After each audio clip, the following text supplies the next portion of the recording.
Hello, everybody. Welcome back to the Fantasy Shows. We're here doing my next show, which is AEW. I'm an episode ahead than the other guys, just because I did my one quite late last time, and I got mine done pretty quick this time. So for that reason, there's going to be a sort of some stuff I'm going to have to catch up on, probably in video packages. Because we're going to do predictions for All Out after the show, because my next show will be All Out because it lines up in September. There will be stuff that will have happened in the meantime that will have to be explained in promo packages in terms of like, wait, that guy's back and stuff. Because there's been a month of TV, so other stuff will happen after this. I'll explain as much as I can, and then other stuff will be caught up in very quickly in sort of recap packages on the thing. I'm just explaining this now, so when we get to the predictions point, you go, wait, did that happen on the show? Well, okay, yeah. So, Okay. Also, before we watch this, I know I messed the dates up. I know July 19th comes up twice. I realised it after I'd uploaded it. It was too late. So yeah, I've got if you look in the description down below, that's the real dates for what what it was supposed to be. Once I thought about it. Yeah, I can see that. I can see it too, yeah. So yeah, all you need to know, week 1, week 2, week 3, but then Fyter Fest. That's basically it. Fyter Fest being obviously a special of Dynamite as special of each one. And this just in, AEW has purchased the rights to Halloween Havoc. It happened. Yeah, it's official, bro. For a special Dynamite in the future. Okay, WCW have we all got the show loaded? Indeed. Yes, sir. Okay, Yes, it's very weird that we all came around almost the exact same timestamp this time. Yeah. It was a So, bit shorter, just by a few with that minutes. said, if we're ready to press play, let's do so in 3, 2, 1, go. Oh yeah, in July.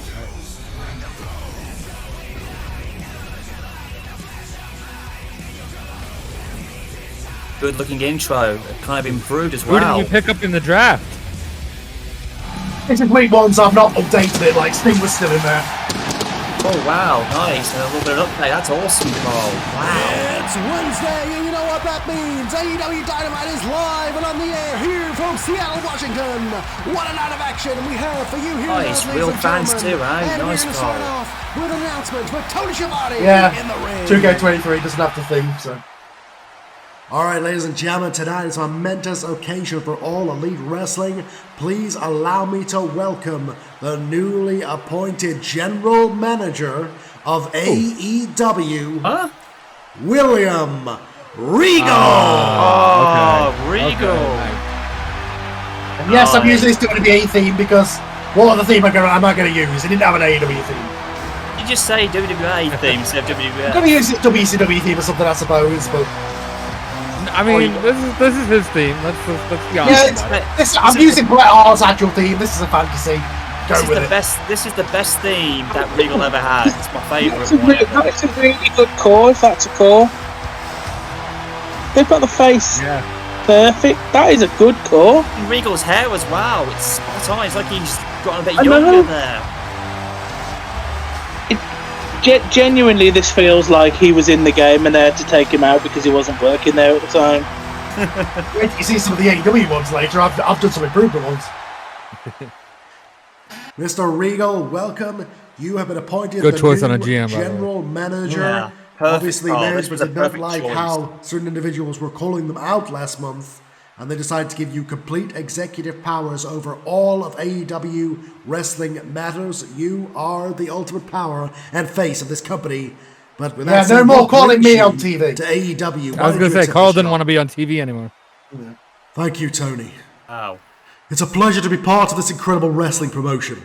Now to explain why I'm here. Why didn't they do this in reason real that I life? decided to accept this job. I've been observing the actions of a certain faction within AEW, the Sports Entertainment Society, and I must say that I'm appalled. While I may not agree with the views of somebody like Jim Cornette, I do believe pro wrestling should take precedence over sports entertainment, and what happens in this ring Cornette mention of does the night? matter. This is professional wrestling. Yeah, you say it, Regal. With that said, I have been appointed to handle the situation with them, as well as take this company from good to great. Under my reign, Again, Carl, your impression is amazing as Regal. It always the greatest is. professional wrestling company It in the world. helps I that believe it's been there he's so from the far. Midlands, right? I believe it's had a hell of a From start. Blackpool, River, but England. We can always make it better.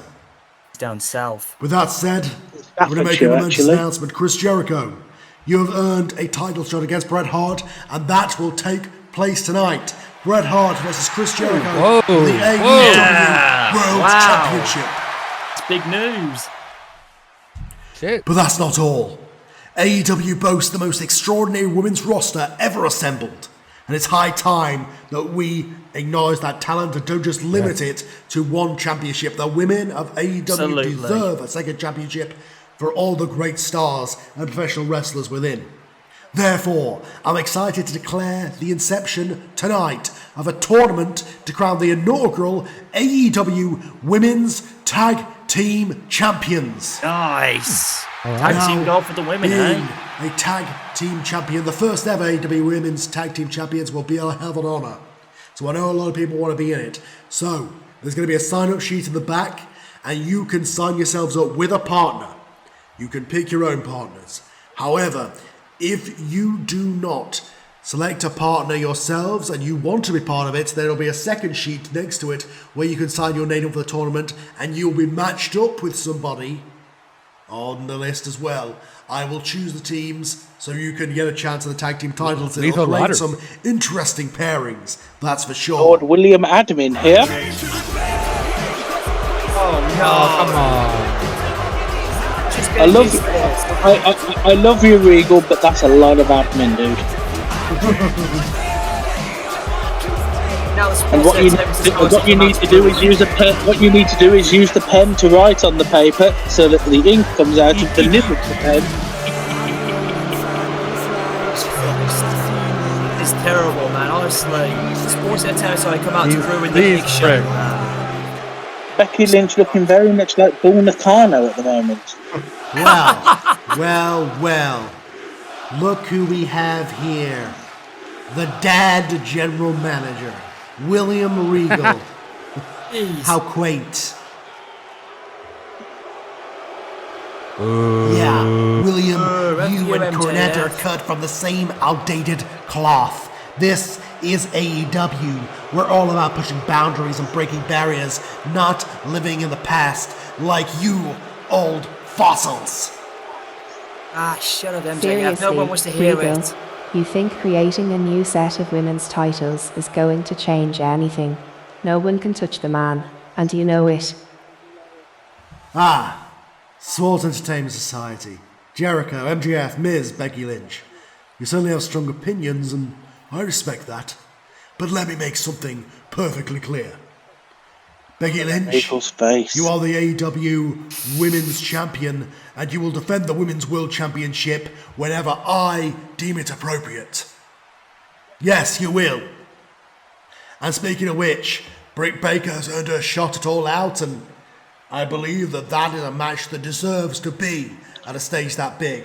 Therefore, Britt Baker will Drake face Younger the there in the AEW background. Women's World Champion at All Notable Out. asshole. However, she will face the winner of a match that will take place tonight. Becky Lynch, you will face and defend your Women's Championship against the newest signing to the AEW Women's Division. Who is it? Mercedes Moné.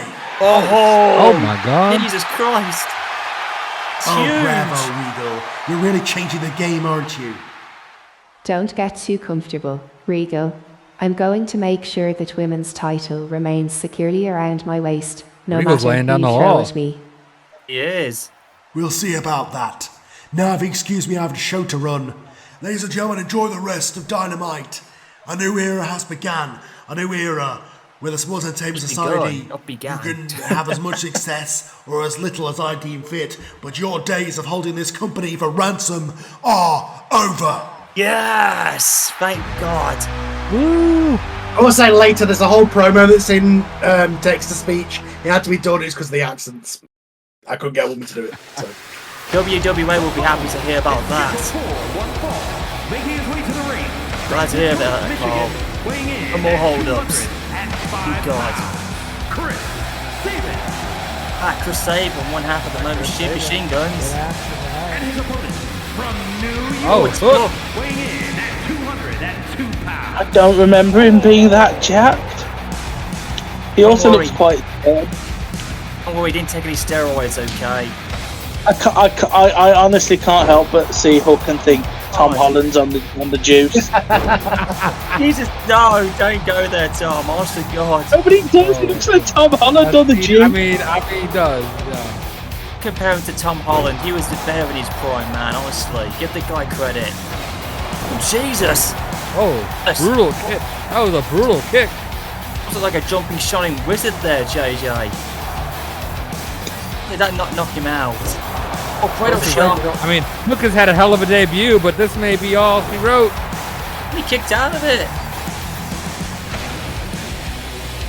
Oh, God. There it is. Wow, shining wizard. And then dive to the outside. Oh! Very shiny short. There's that Coquita clutch. Rear naked choke. I believe Who does that remind you of? Transmission. Oh, the red rum, he calls it. I believe he calls it the red rum. Yeah. Taz must be happy with his son doing using his move on him. Whoa. Calm down, Kong. I sent Jaden here to talk. Just talk, girl. See, I know we've had our differences, but both of you had hit a bit of a stumbling block lately. But just imagine how much we could accomplish together. Yeah, you heard me. You two as a team. I say we put our that's the team winning the tournament. Good Lord. Sign that form on Regal Store. Then we go on and beat the crap out of every woman in AEW until you two bad bitches become the first AEW Women's Tag Team Champions. What the heck? What do you say? Come on, Kia. You know I'm right. Yeah! They've agreed. Yeah, whoa! Oh, nice. Okay, nice. let's go sign up for this thing. We are heading to the bank, ladies. Yeah, whoever's doing that impression is pretty good as Welcome MVP. to AEW. And I think we can all agree that you two will make a fine addition to the SCS. But in order to do that, we have to make a deal. That if it comes down to you two and my mystery partner, you will be, well, reasonable. Yeah. Oh, I think we know what you are saying. But see, we started this thing you and Jericho are doing last year. So the way I see it, you're following in our footsteps. But, yeah. We know who calls the shots round here. Blender unfortunately could do these accents, so. The Outcasts belong in the SCS, and hey, maybe we can bring those tag titles to it with us. Good.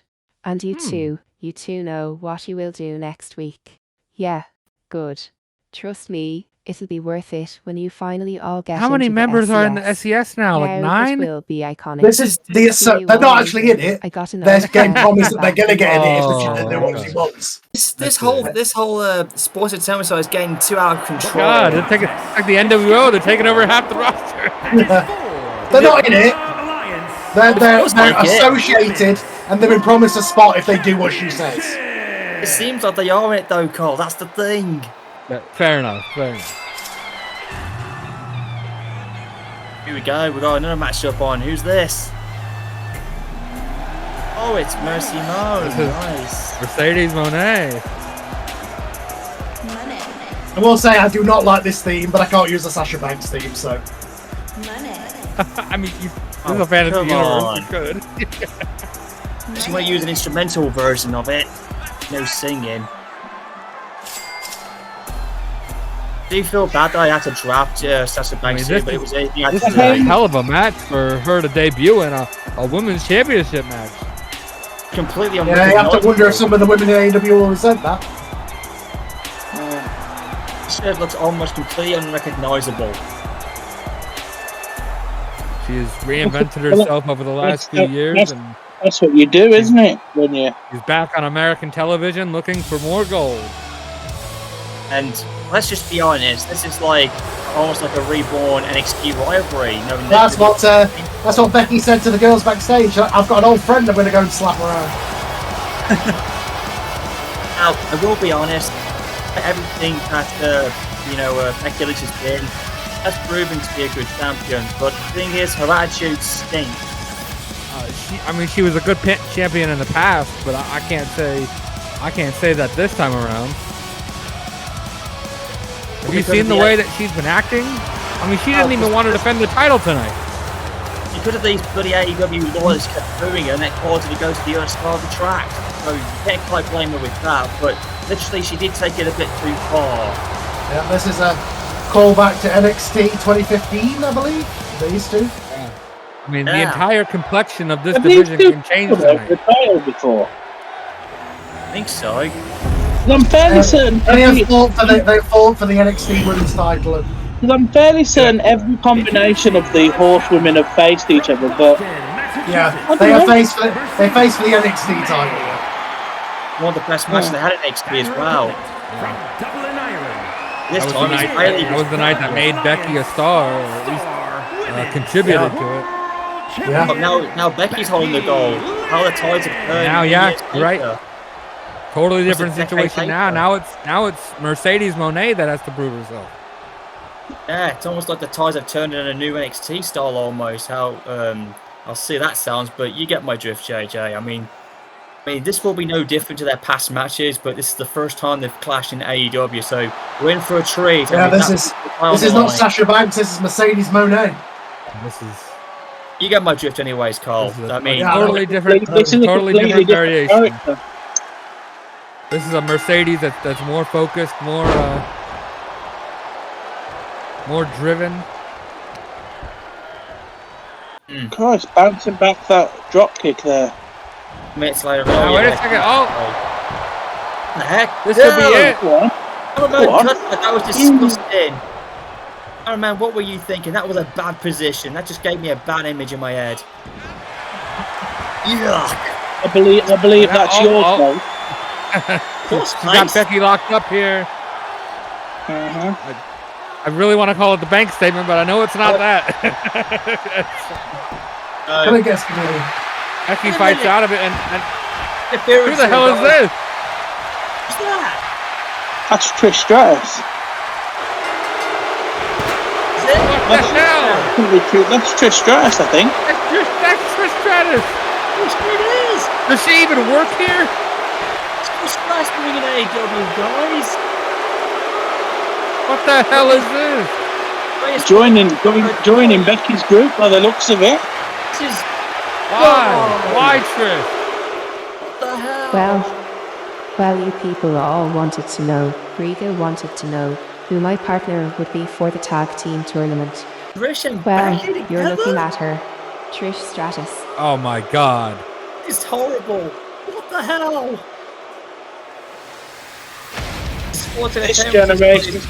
This generation's top woman and the last generation's top woman.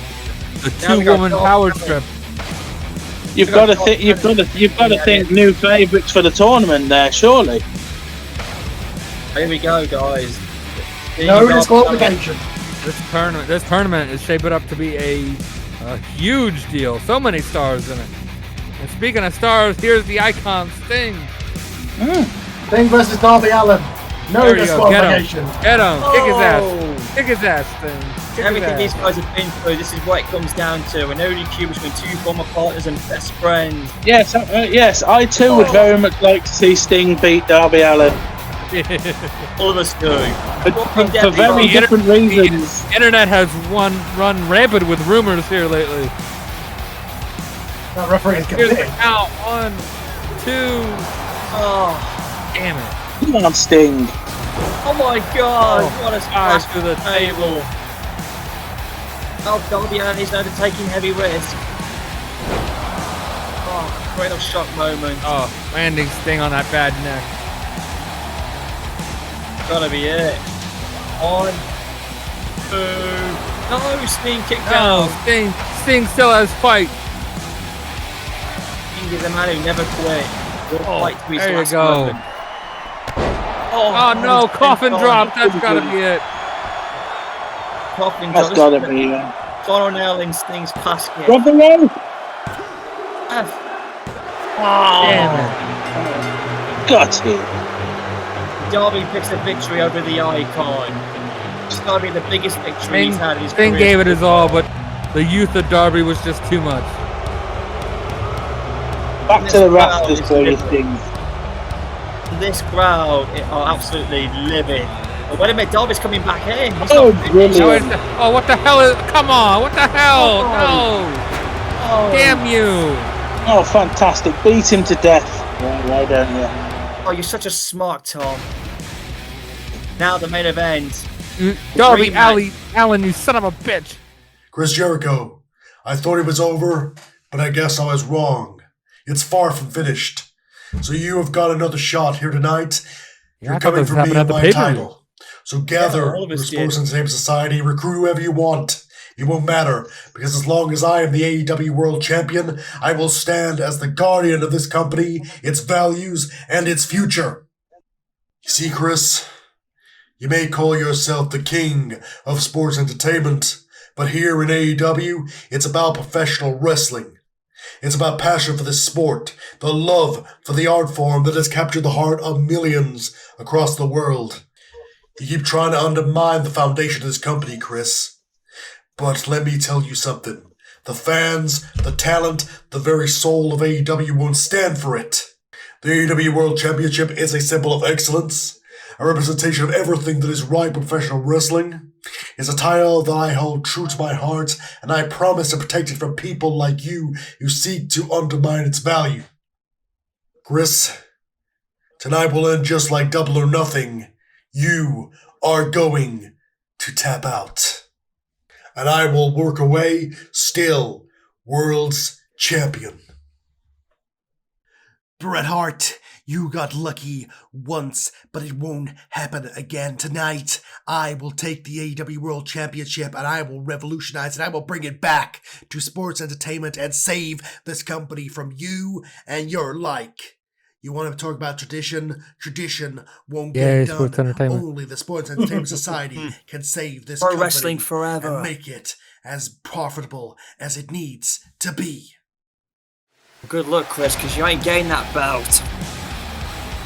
If you capture it, AEW will be ruined. Rematch from that great match, Double or Nothing.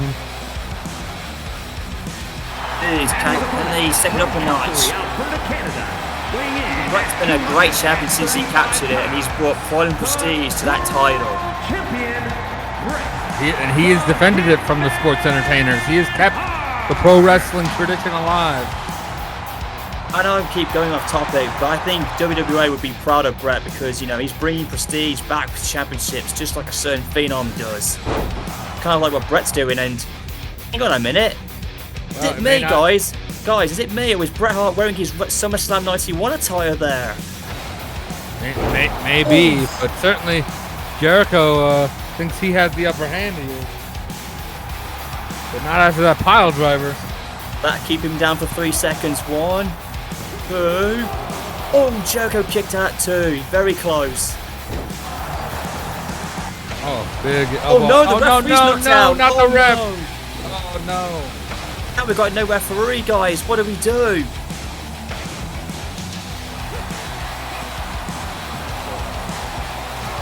Got no referee. Referees are not handled to take that kind of abuse from pro wrestlers.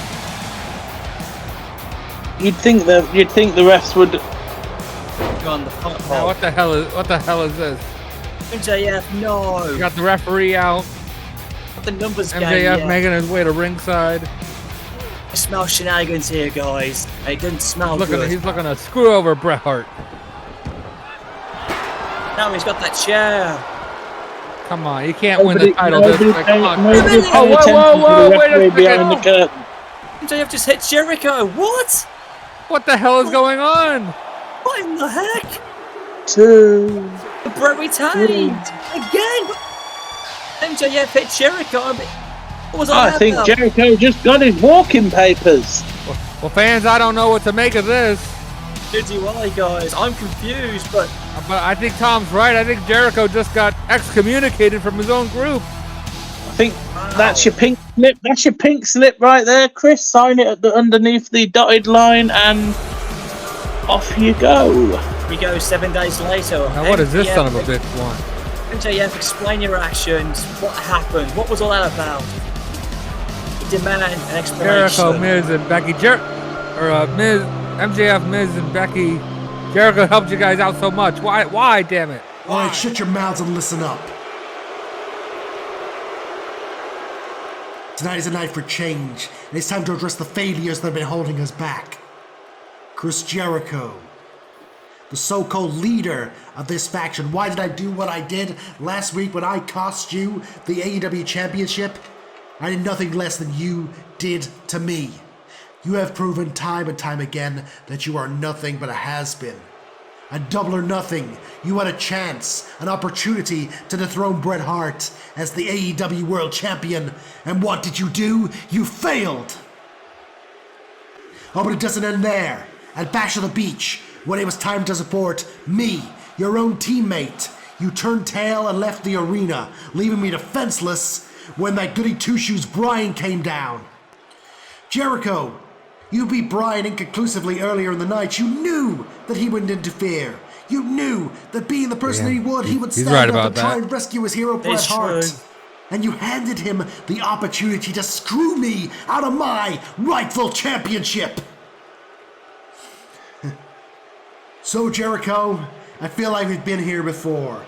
This happened when we were part of the Inner Circle, and frankly, you should have seen it coming when you screwed me like you did.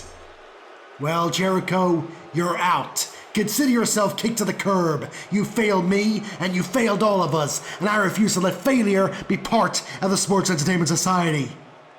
No longer. No longer. Becky, Miz, they're on the same page as me. They know it's time for a change in leadership. Now let's move on to something more positive. The future. And the future's right here with the newest addition to the Sports Entertainment Society. Oh? Oh yeah, you think we weren't going to replace Jericho, did you? Well, ladies and gentlemen, I present to you the newest member of the Sports Entertainment Society, L.A. Knight! What? What? Oh no! Huh? What?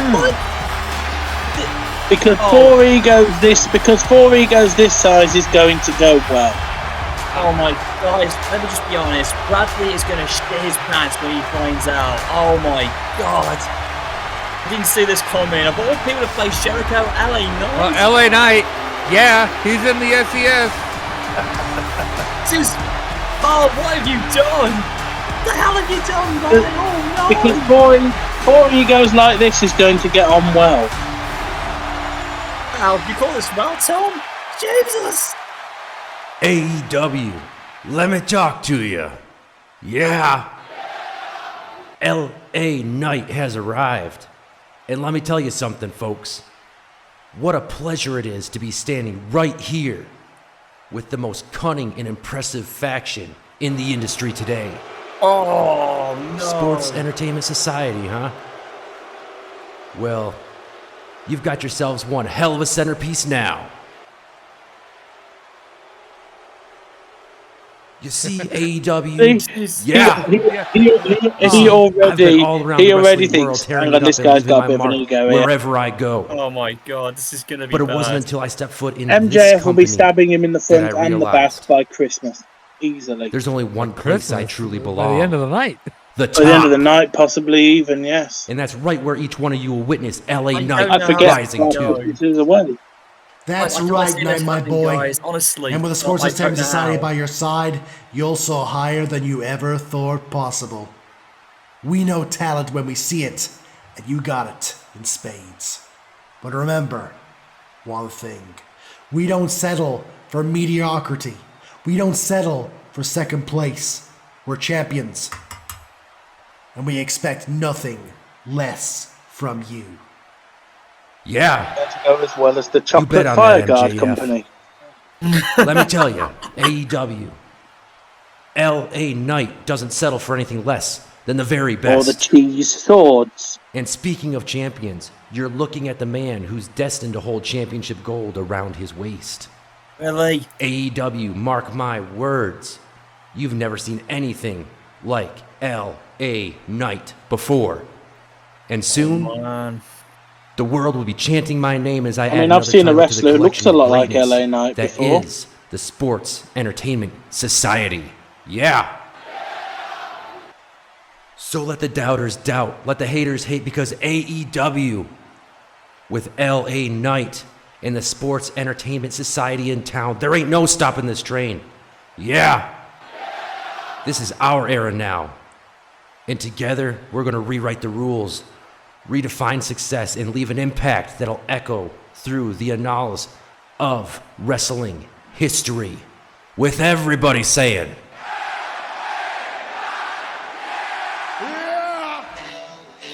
Oh, I guess LA Knight still has his good loyal followers then, despite being a bad guy. People like catchphrases. See Adam Cole. Oh, jeez. What a shocking development. There we go at the tournament.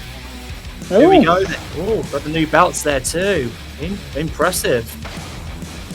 Here we go with the first round then, eh? Debuting wrestler in this one. Quite a few in this tournament. On the way to the ring, the Iconics! What did Becky Lynch say? What does she mean when she said, "You know what to do"? That's what I don't understand. Yeah. I don't get it either. Lose, I think.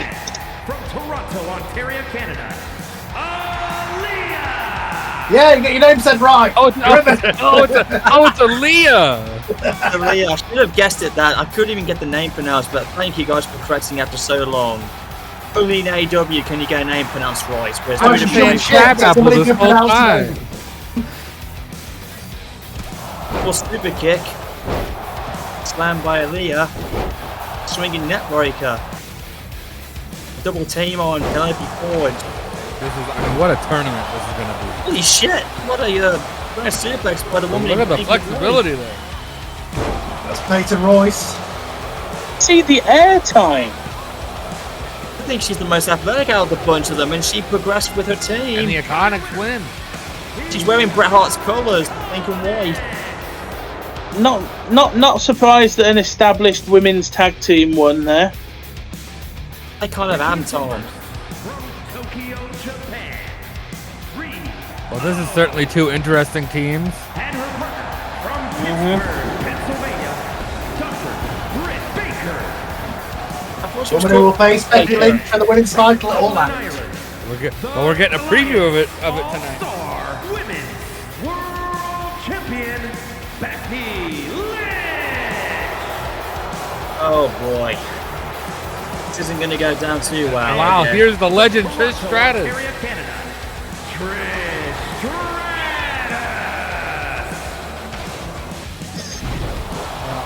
I mean, I'm always happy to see Trish, but I just don't understand her actions last week. I don't get it. Don't get it either.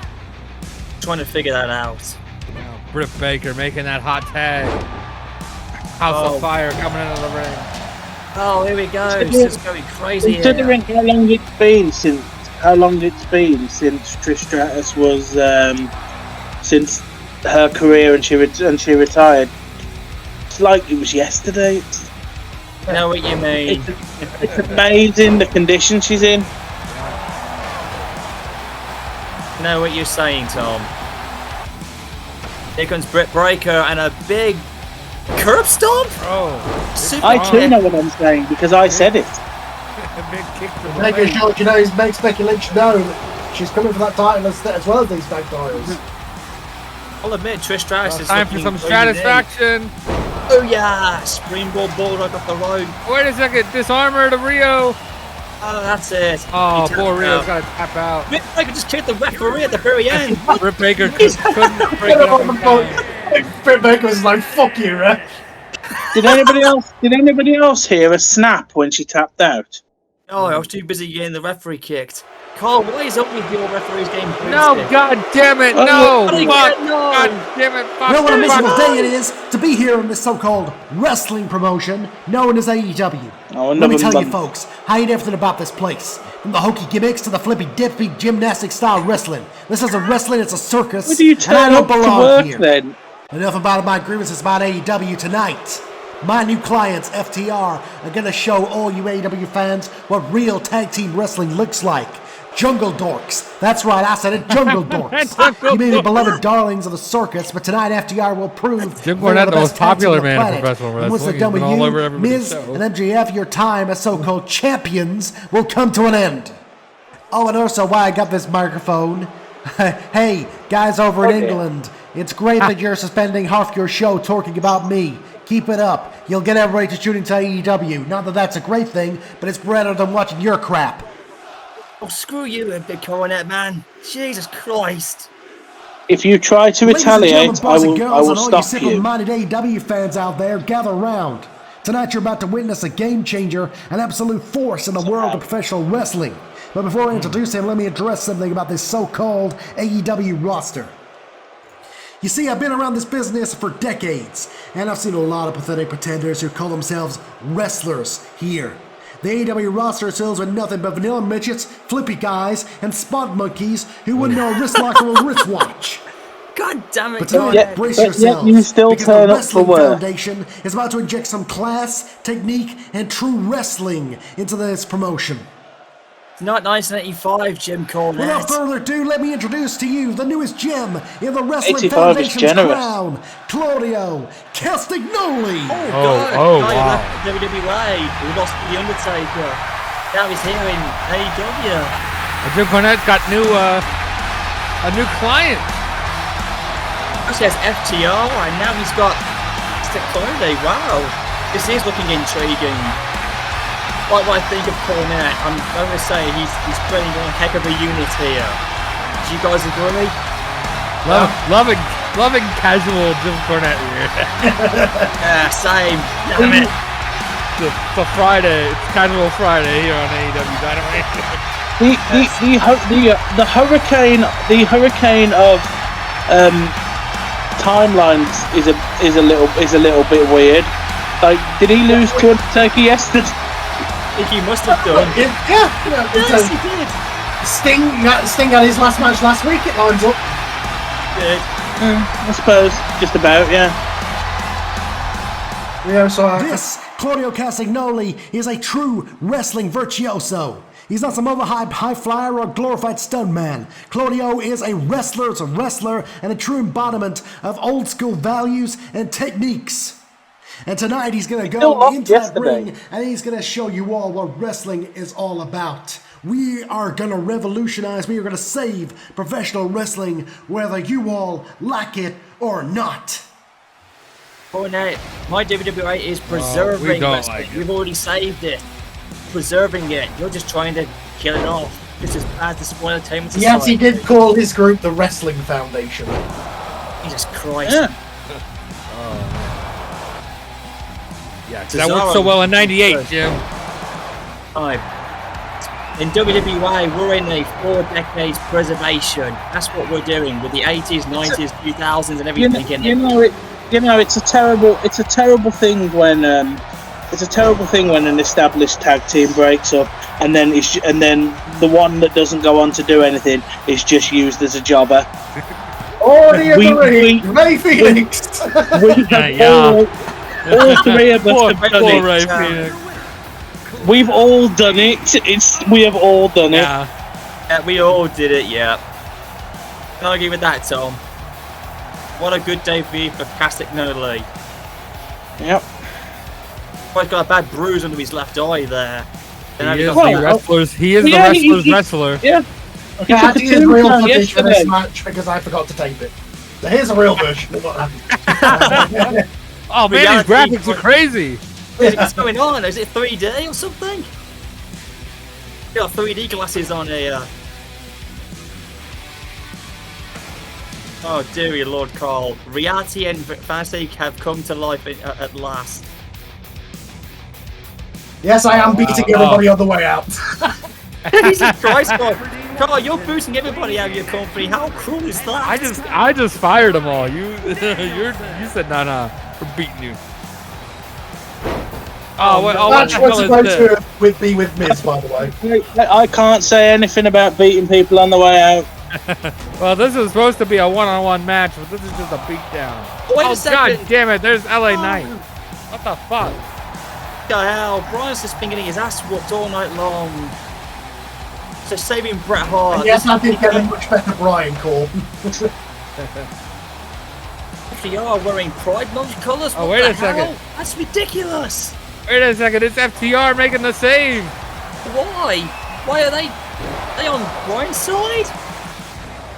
Well, I don't know if they're on sides. I think they want the tag team championship. It's become a war zone here. They are together. Well, these factions tend to lend themselves to strange bedfellows. I mean, Brian with Claudio and FTR is one hell of a dominant team. Like here we go, week 3. What happened on the third week? The hell, Brett.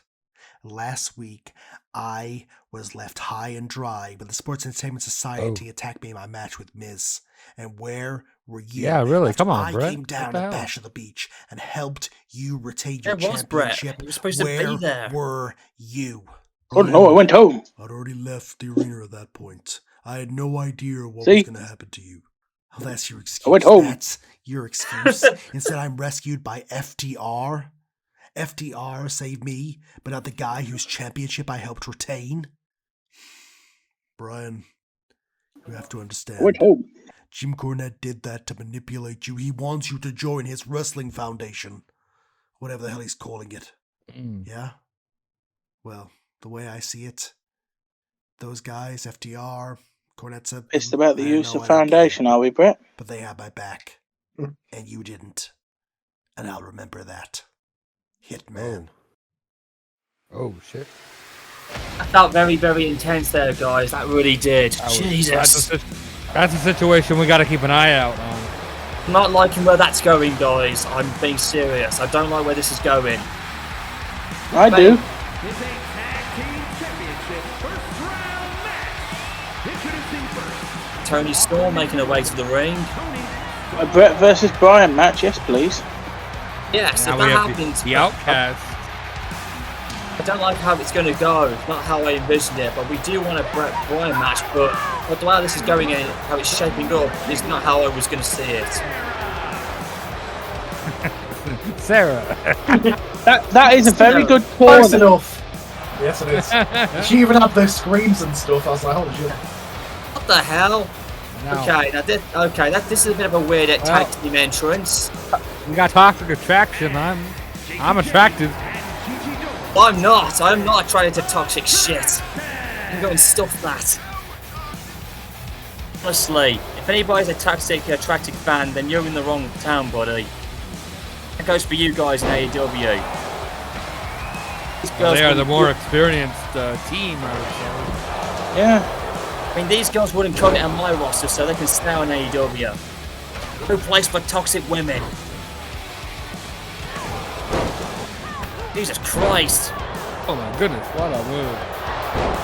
These storms Paige, anyway. you probably shouldn't have worn green, Paige, just for confusion's sake. I was just gonna say, Tony Storm's the only one who's in pink and black, and yours are in green. I'm like, what's all that? Got color coordinated.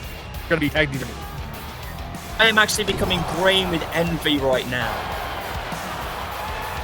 Yes, that was a Broncos. Oh. Yes, and it absolutely was disgusting, Carl. Hell of a DDT. It's the Rampage, or what it used to be called. Don't know what it's called now, but... That took a long while getting the pin cover. The referee says, fuck, I'll do it anyway. 1.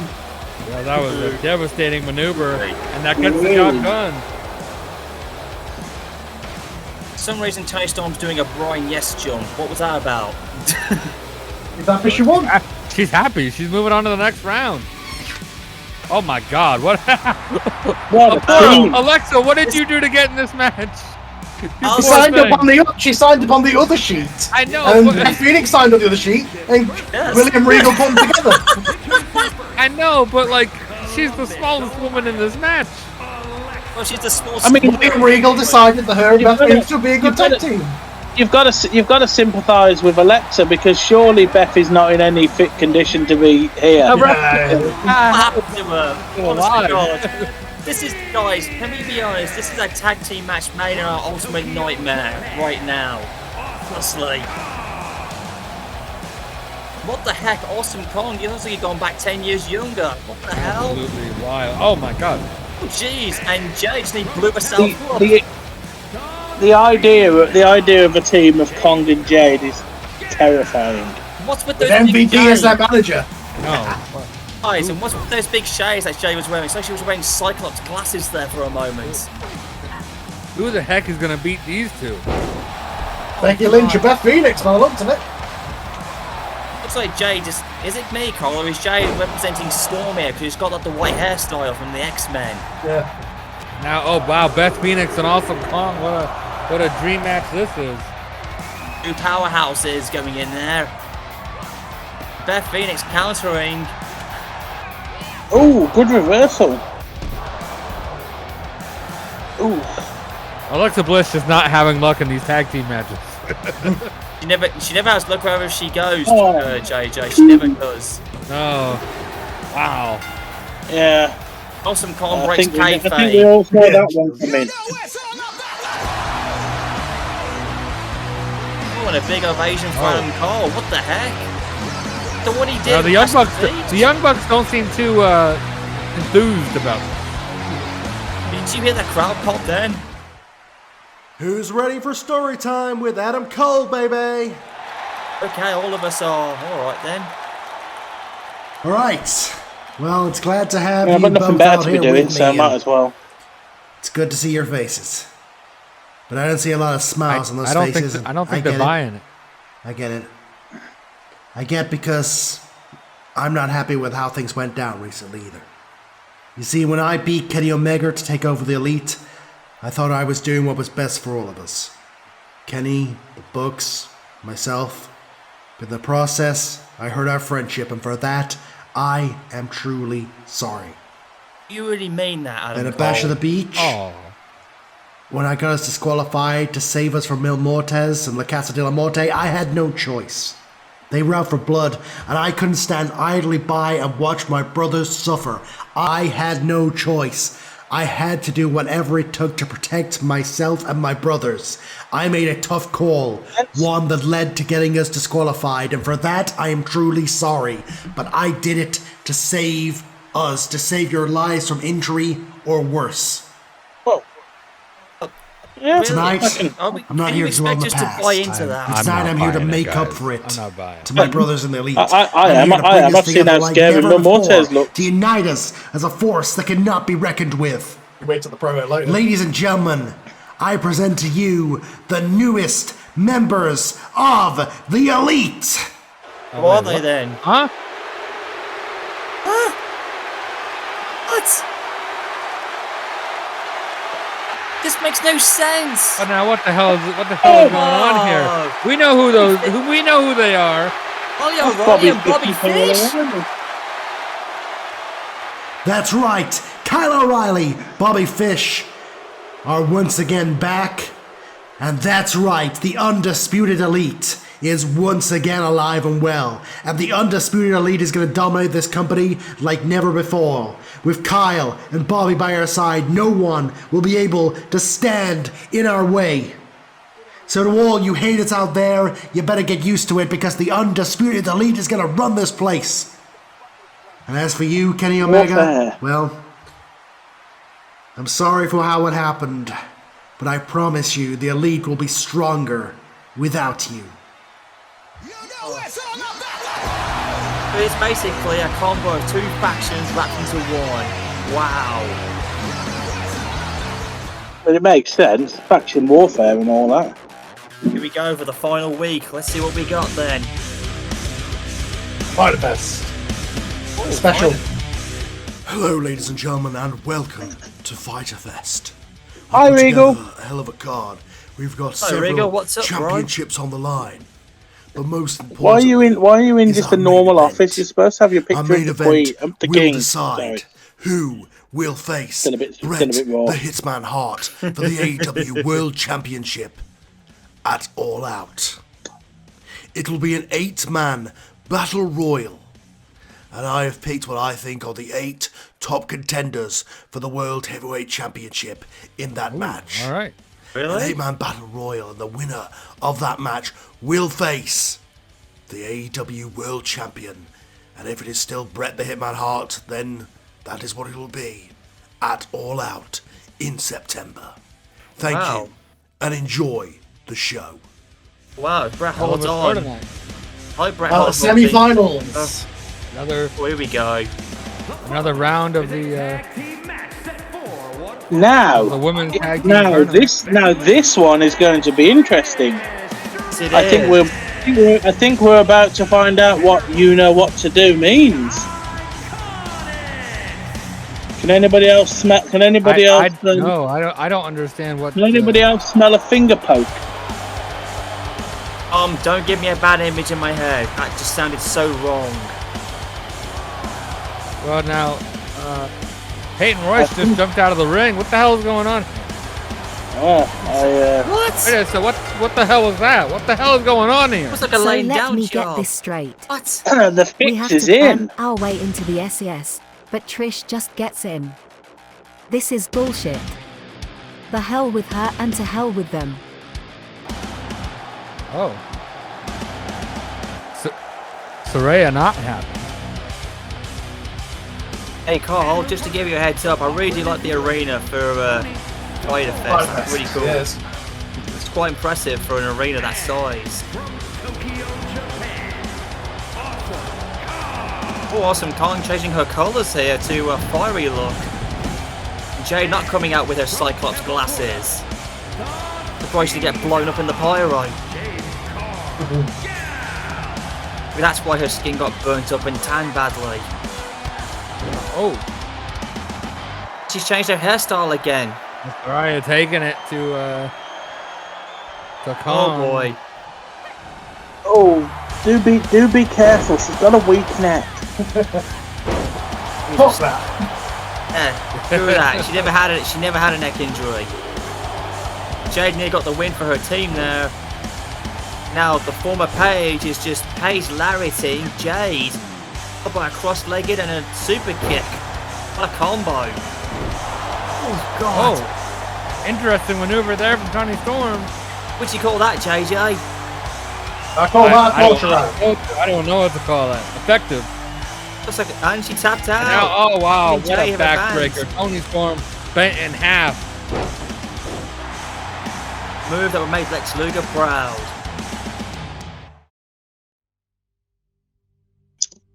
Tonight, my loyal disciples, the time has come for us to claim what is rightfully ours.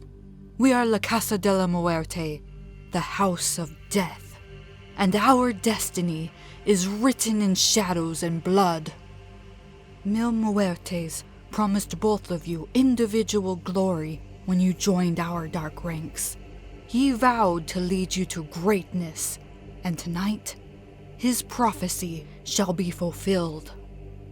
Penta El Zero Miedo, the time has come for you to unleash your unforgiving fury upon AJ Styles. Tonight, you will pry the TNT Championship from his grasp and bring it back into the embrace of darkness where it truly belongs. And Darby Allin, you embody the spirit of recklessness and fearlessness. Jushin Thunder Liger stands in your path, but fear not, for you will break through his legendary status and claim the AEW International Championship as your own. I don't think I Tonight, can see that happening. the world will witness the rise of La Casa de la Muerte like never before. Our enemies will tremble as the darkness envelops them, and our triumphs will echo. Well, it's so much through better about having a eternity. real voice actor. Thank you, Glenda. Mil Muertes speaks not, for his actions define him. His darkness is a force I thought beyond Katrina words, spoke with a Mexican a accent. harbinger of doom. Cheers. Tonight, we shall conquer, and we shall reign. Tonight, we Not all claim Mexican what is accents ours. are Dora the Explorer, Repeat Glenn. after me. Viva la I wasn't muerte. referring to that, Tom. Viva la oscuridad. Viva la muerte. Viva la oscuridad. Oscuridad. Viva, Viva la muerte. Viva la oscuridad. Oscuridad. They were taking the piss on Igueroa's Viva La Raza. No, I think they were just chanting like a cult. Which they are. Mil Muertes is scary going on my notes. Don't insult La Casa de la Muerte. Like, I really do have these notes. I am writing these notes. Oh, if it will be This is saying a focus. Maybe a more focused than ever Darby Allin. This is a man that doesn't have to worry about his former mentor or anybody else, only his master. Juice and Liger surrendering that beautiful title that he's revolutionised. I mean, it's safe to say, JJ, anybody who deserved that title to be crowned first, it was definitely Liger, and it was a good combat. For sure, but you have to question how long is he going to hold it. Longer than motivated going into this match with that speech from Katrina backstage, chanting along. Not to mention he beat Sting in his last match, so that could give him confidence, but Liger says everyone Liger bomb for what he says. A rope break. It's like Liger's wearing his 1994 attire there almost, judging by how crimson red it looks. And now... Oh man. Ooh, good reversal. Now Darby going back. Where is that? Could this be the coffin drop? Oh, no way. Coffin drop. Coffin drop. No. Oh, Liger Liger gets out of no. it. Maybe a shooting star press, but no one Liger home. Weber press and miss. There's a reason that moves are called high risk. That's it, no. One, This is it. two. Champion! Oh my god. What? I was not expecting that. I'm speechless. Liger lost the title.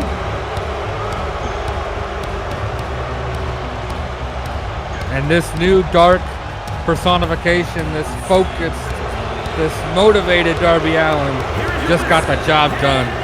Yeah. This crowd is furious. Okay, I know I'm gonna sound like I'm drinking the Kool-Aid, but maybe Mil Muertes is right. It seems to be working I'm just throwing it out there. Maybe he's right, because Darby Allin is the new champion. Well,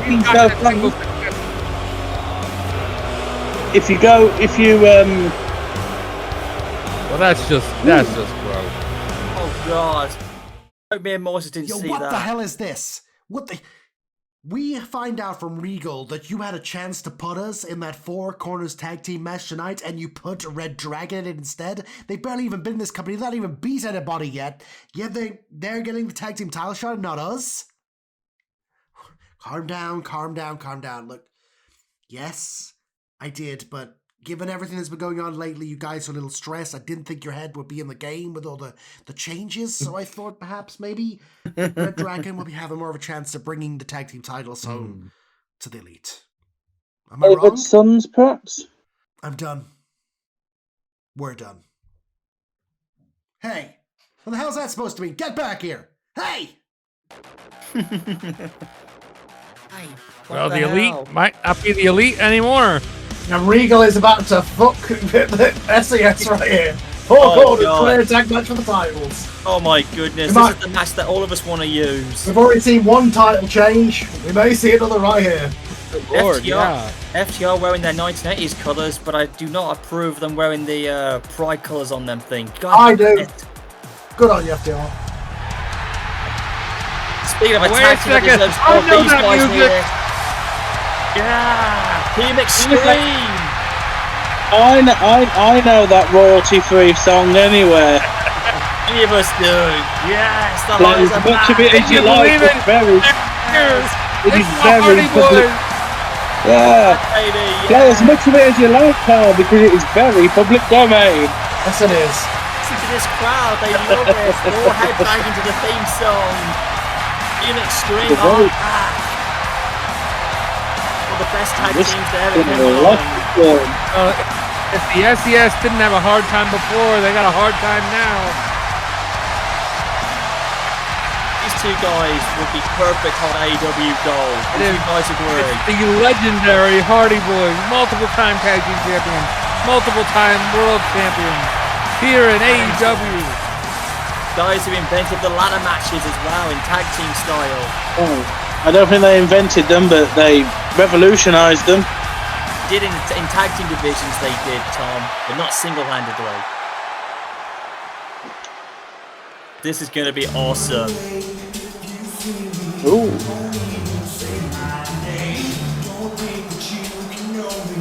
Oh, I like the hodgepodge song. I agree too. I don't think the Miz and his partner couldn't believe it. They didn't expect the Hardy Boys to be back in this.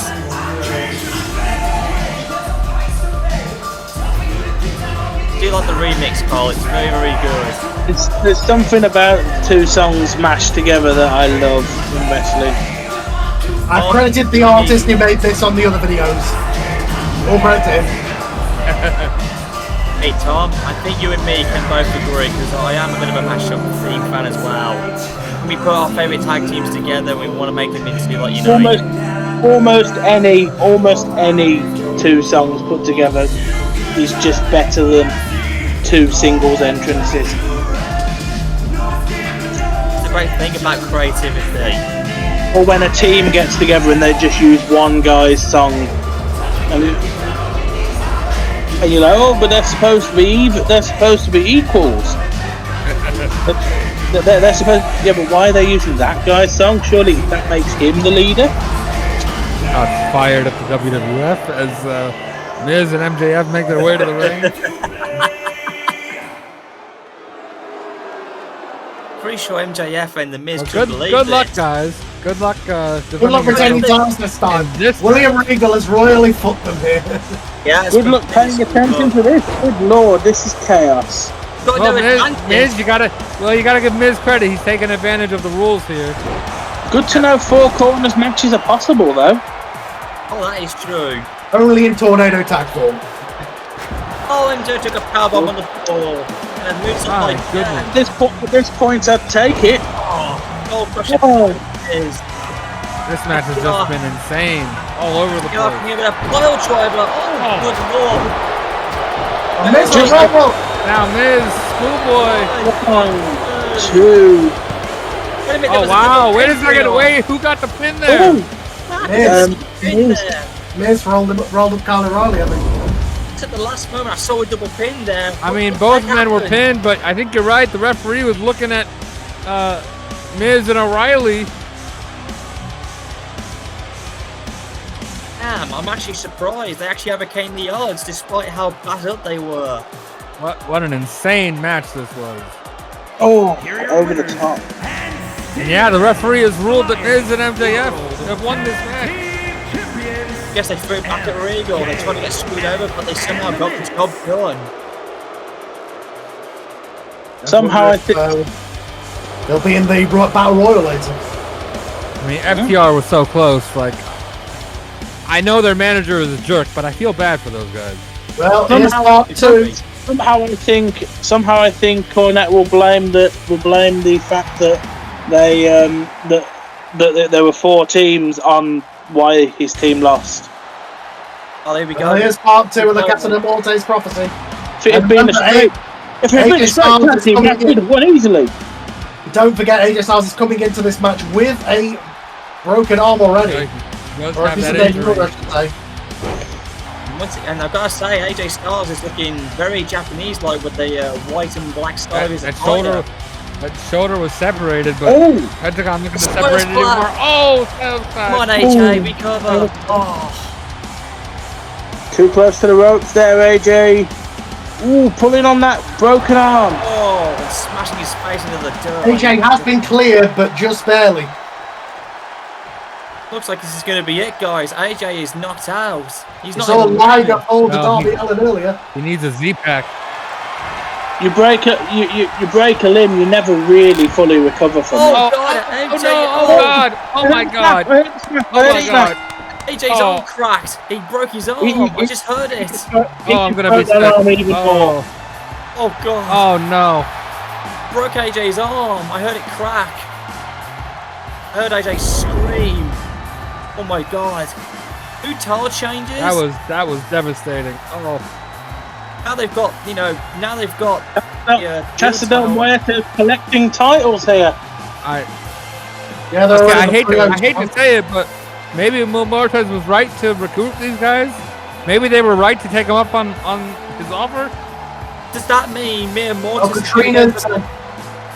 Maybe. Well, Katrina motivated them all in the back, didn't she? But guys, what if Mia Mortis is going to go for the world title? Do you think he'll go after Bret Hart? I just hope AJ Styles can recover quick enough. That's going to be a devastating injury. I don't think we're going to see AJ Styles until next year in 2024. We need to get him some help, damn it. I'm not get a liking doctor this. to ring. What if the Dark Assassination are going to take out Bret's world title as well? Main event time. 8-man battle royal. The winner will face Bret Hart all out for the world title. Well, this so is what many down to. worthy contenders, but only one can face Bret Hart at the pay-per-view. This is the guy who beat Bret Hart to become the first AEW champion, only to lose it to him a month later. This is the guy that hasn't been making very many friends here, Adam Cole. These are the 8 men who William Regal believes are the top 8 contenders for Bret Hart's title. Well, let's just see how Adam Cole can last. He's got the first draw, so that's not a good spot to be in.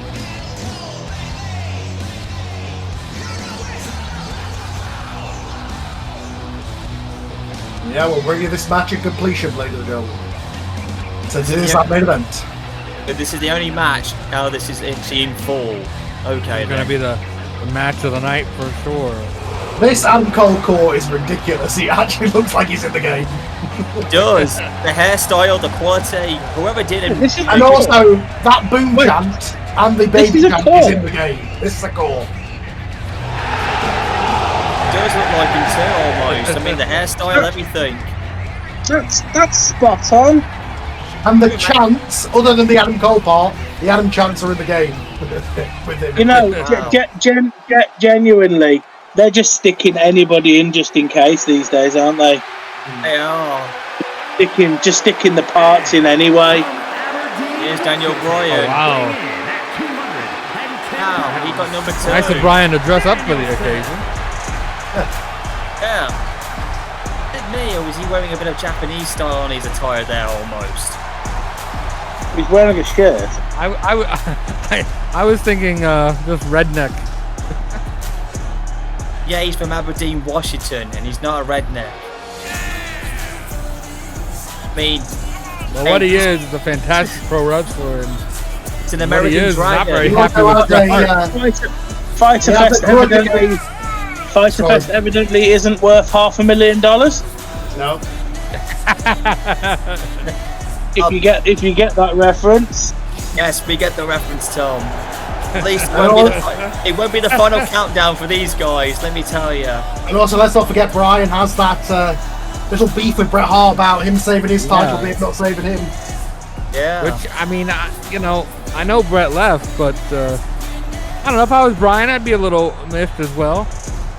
Yeah, when he knew that Bryan was scheduled to face one of the SCS in Miz, especially.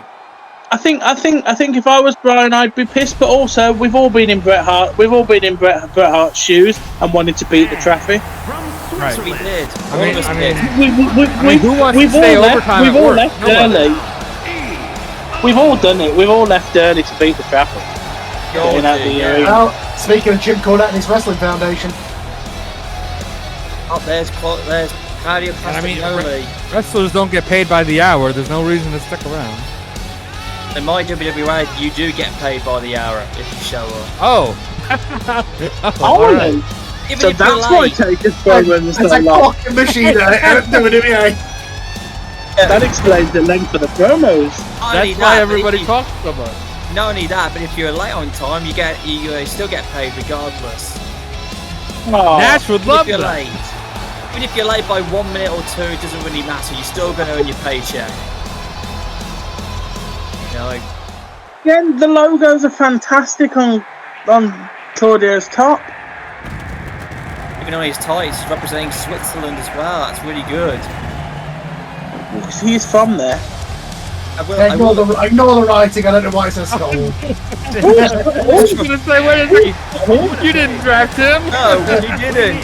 I bet Kevin Nash is saying, wait, Scott Hall, WWE, what are you doing?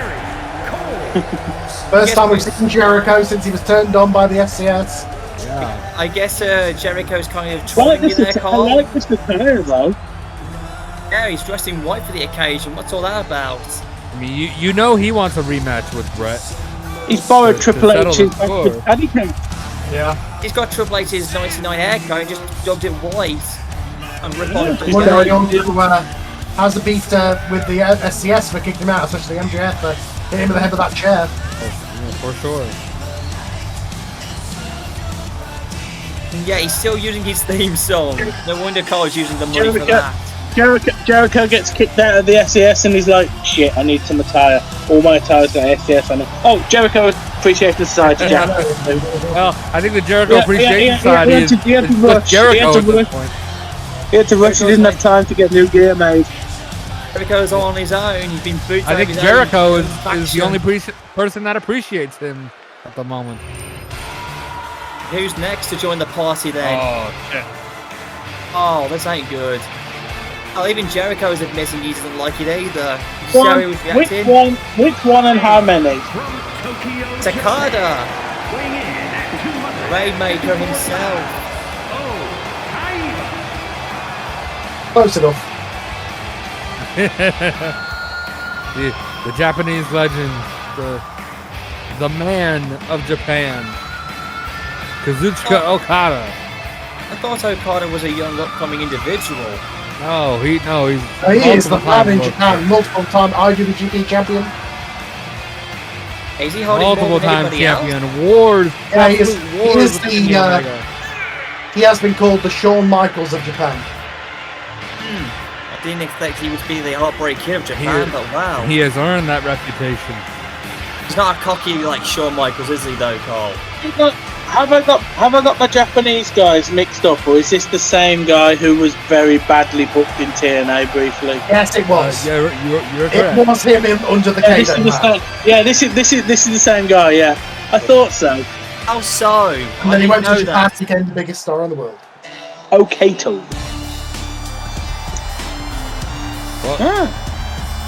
Here comes this son of a bitch. They kicked Jericho out for LA Knight of all people. Why he's bad, the crowd still love his catchphrase. Yeah, him and Adam Cole can be heels all they want, the crowd is still going to chant them all.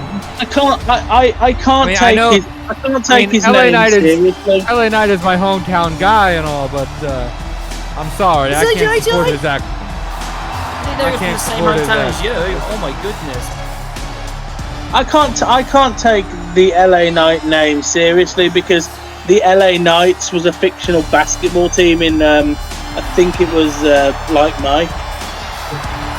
What I will say is, guys, he's catchphrase we I can't help but think every time I hear LA Knight, I think he's going to be accompanied by the kid from Like Mike, Jonathan Lipnicki. Oh, don't bring that up, man. That'll be too. That's horrifying. Now you wanted an obscure reference. There's your obscure reference. Beat that. Well, it's clear double heaven. Obscure British actors for 500. Here comes MJF. One of the sports entertainers. This is not going to go well. Jericho wants to get his hands on all the guys who backstabbed him. We saw him earlier on retain his title with Miz against all those that Four Corners match, all those teams. Now he's going into this battle royal. I mean, you gotta say, Regal could very easily have put 8 random guys into this match. He's given the SES a chance here. I'll take 2 of them. 300. He's fair, if nothing else. He's put LA Knight and MJF in it. The thing is, though, guys, like I said, MJF has just performed earlier, so he has not got much left in that tank of his. He's not 100% going in. Very difficult to perform 2 times in one night. When you've got a friend in the match. Oh no! Now we go for battle. Like MJF, don't celebrate like you're gonna die in that ring. What the hell? He doesn't care. It doesn't matter if he gets killed off by Mia Mortez. Oh Jesus Christ! I think I'd eliminate myself just on the music alone. Be safe. Just to let you know, guys, we're safe in the box office, and I have got my shotgun with me just in case anything does happen. saw his Casa de la attempt- Muerte is 2-2 so far. Can they be 3-3 with a clean sweep tonight? I'm not even in this match, and I'm going to eliminate myself. Earlier on, the motivational speech from Katrina captured the TNT and the International Championships. Will it lead to Mil Muertes heading for the world title at All Out against Bret Hart? Yeah, Not gonna lie, that would be one hell of a match. Yeah, he's already got a bout with him. He's part of the six-man tag titles. I mean, considering their success tonight, I may have to join these guys. They may have a lot more followers coming out of tonight. Just to let you guys know, like I said, Mil Muertes looks very determined. He wants all that gold, but if he's the leader of it, that means should he be the world champion? Yeah, Darby Allin's got the other belt that seems to be just as important. I think the promo. I think what we saw earlier goes to show Katrina's the leader. Katrina is the one putting the motivational promo. That's your leader right there. Wouldn't that make if Mil Muertes wins this match, and he very well may, he will be world champion. Wouldn't that mean Katrina would go after the women's title as well if she wants an ego in the stable? Or she might bring somebody in to do it. That's what I'm trying to say. At this point, if you're a woman, you might be looking to join these guys because they've had success. I've been looking for that sign-up sheet. Every single member of this group has had success. There we go, the top 8 contenders. Who will face Bret Hart All Out? Here we go, guys. This is a hard This ring is filling up. I'm gonna be strictly honest with you guys. I'm stuck between Bryan and Mil Muertes.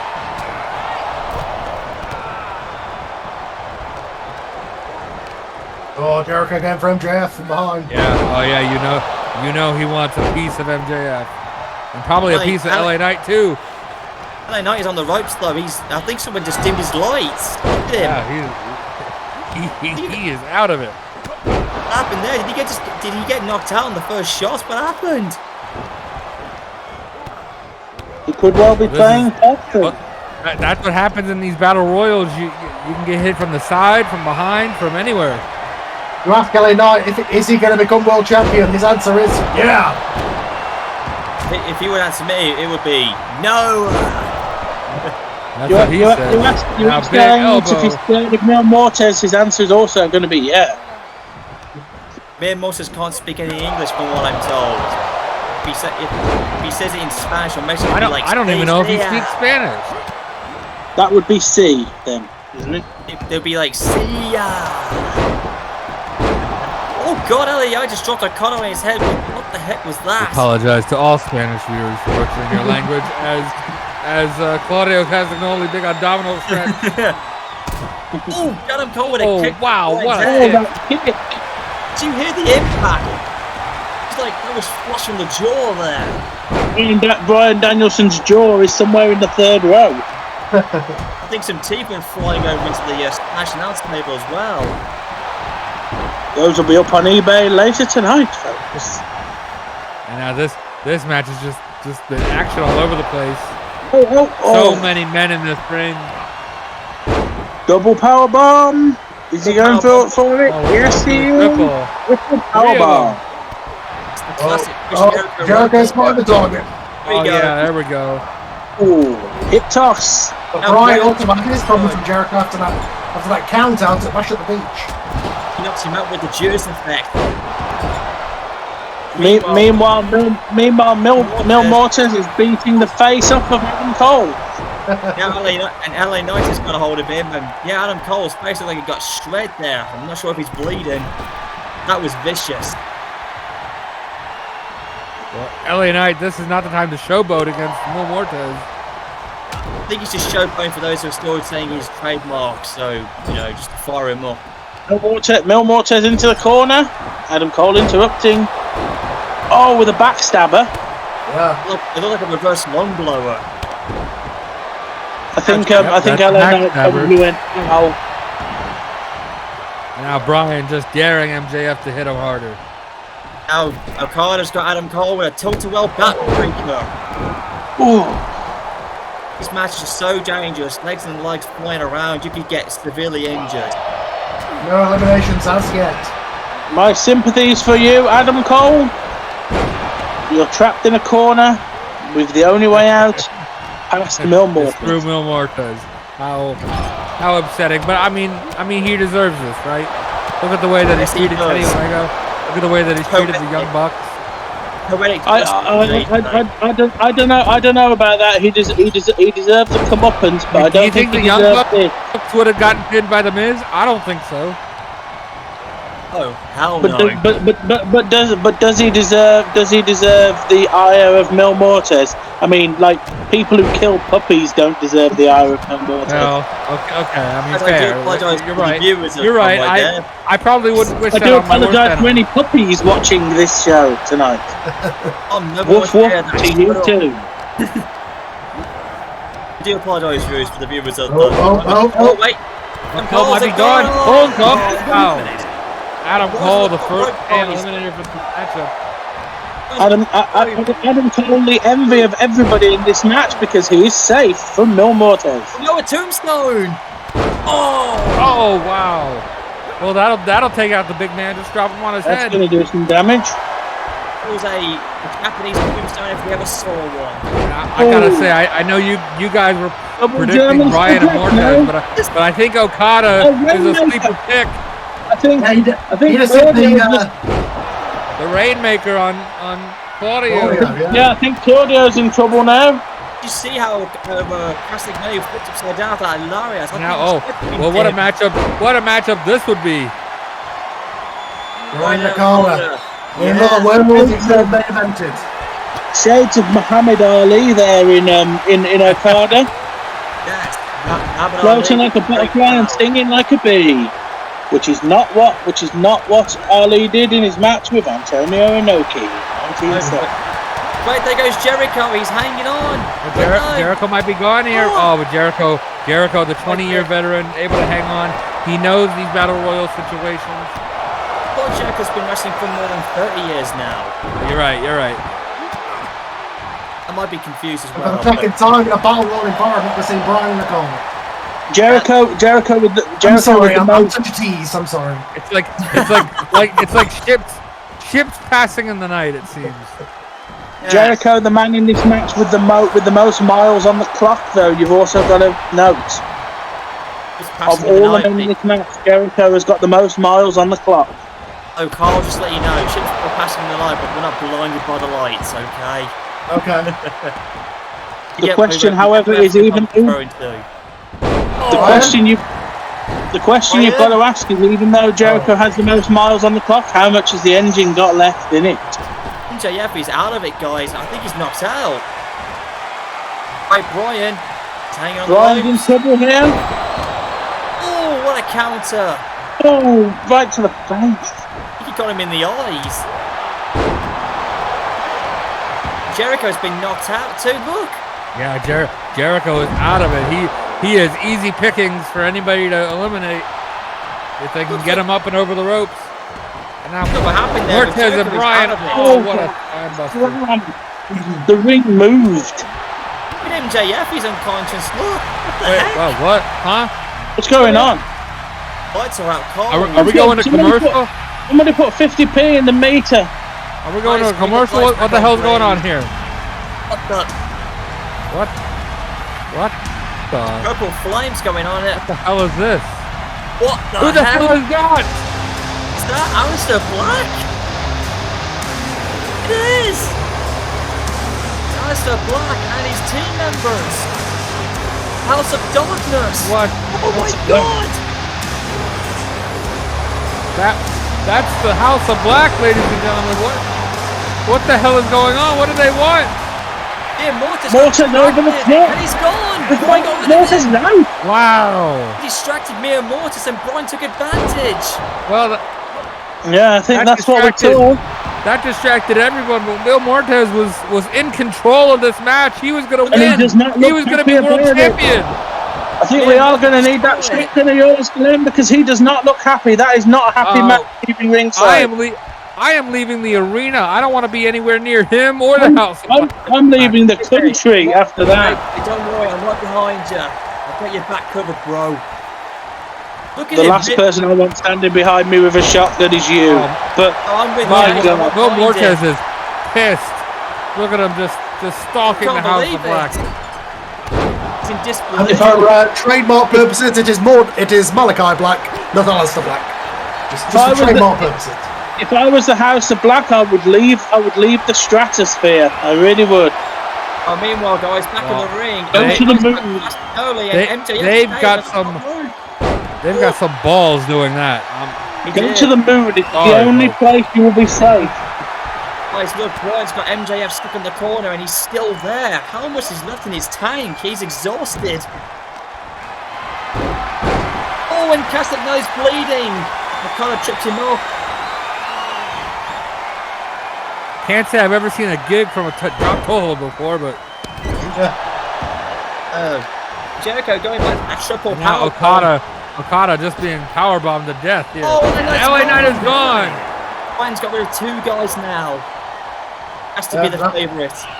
You have to wonder in this little battle now going on between the Wrestling Foundation and the Sports Entertainment Society. That's a fired shot. LA Knight can't believe it. Look at him. He's telling his fans, did that just happen? Yes, it did. Off you go, pal. Wow, what a knee to the face. MJF is busted open, and rightfully so, and I love it. And Castagnoli, he almost went down, guys. Well, Bryan just saved Claudio. I don't think. I think we need to point that out, folks. He just saved Claudio from getting eliminated. And Jericho's hanging on too. Oh, he landed on the apron. This time Clay's gone. Claudio's gone. Well, couldn't save him that time. Now we're down to the final. What is it that you needed to point out, Tom? Sorry. I was going to say it's sort of a moot point. It's a moot point, but I was going to say that being as tall as Claudio is, disadvantage when you're hanging from the top rope because you've got less space between your feet and the floor. Wait a second. Jericho's eliminated. Jericho's gone. I'm telling you guys, this might be Okada's night. And we've got Bryan, MJF, and Okada. All 3 of these matches are intriguing concepts for All Out. Yeah, for sure. For sure. I bet you guys, Bret Hart is watching every bit of this backstage and he's loving it. He can chance any of these plays. I think he's as excited as all of us. Bret Hart is probably watching this match in the car on the way home. I think selfishly, well, yeah, maybe. I think selfishly he would love to just beat the crap out of MJF one more time. I think he was bad-mouthing on us as well, JJ. Did you see that? I think he was looking at us. Yeah. Well, he's bad-mouthing everybody in this arena tonight. Oh, MJF. I don't mind any of these guys looking at me now. Mortez is gone. Oh, God. Look at this. Okada, you've got to be amazed. He's lasted this long. I'm telling you, it could be his night, JJ. You might be right. Normally I would feel sympathy for... Normally I would feel sympathy for somebody being punched in the face like that. Not this time. Tom, I'm never sympathised with MJF because his ass kicked. Certainly not for MJF. He can... But listen, guys, look there. Bryan's dangling on the top rope. He's almost over. Oh, no, he's still some left in him. Bryan, oh my God, that is the worst place in the head to be hit, right in the temple. Definitely, it's lights out when you get worst knocked out. part of the head to be hitting. Oh, now wait a sec. Oh, well, a double headbutt. Bryan and Meeting MJF were looking for a team up. Double headbutt. Meeting of the minds now. Front kick by Bryan. Now MJF taking Bryan to close. Bryan going over? Looks like it. Oh no. MJF's got Bryan up. I think he might. No. Is he? Yeah. Good. Oh. This crowd is... Bryan Danielson is out of this matchup. I can't believe it. Never turn your back on the Rainmaker, though. These fans are shocked. They are absolutely outraged, and even Bryan himself can't believe it. Either one of these guys could win this, and either one of them would be a very intriguing match with Bret. Oh no! Can Okada pull it off? Can he pull off?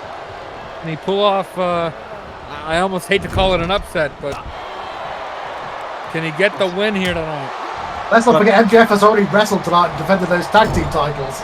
How much has he got left, Carl? He's just so exhausted. You can see how... MJF's got to be spent. To finish it. He's got him up on the top.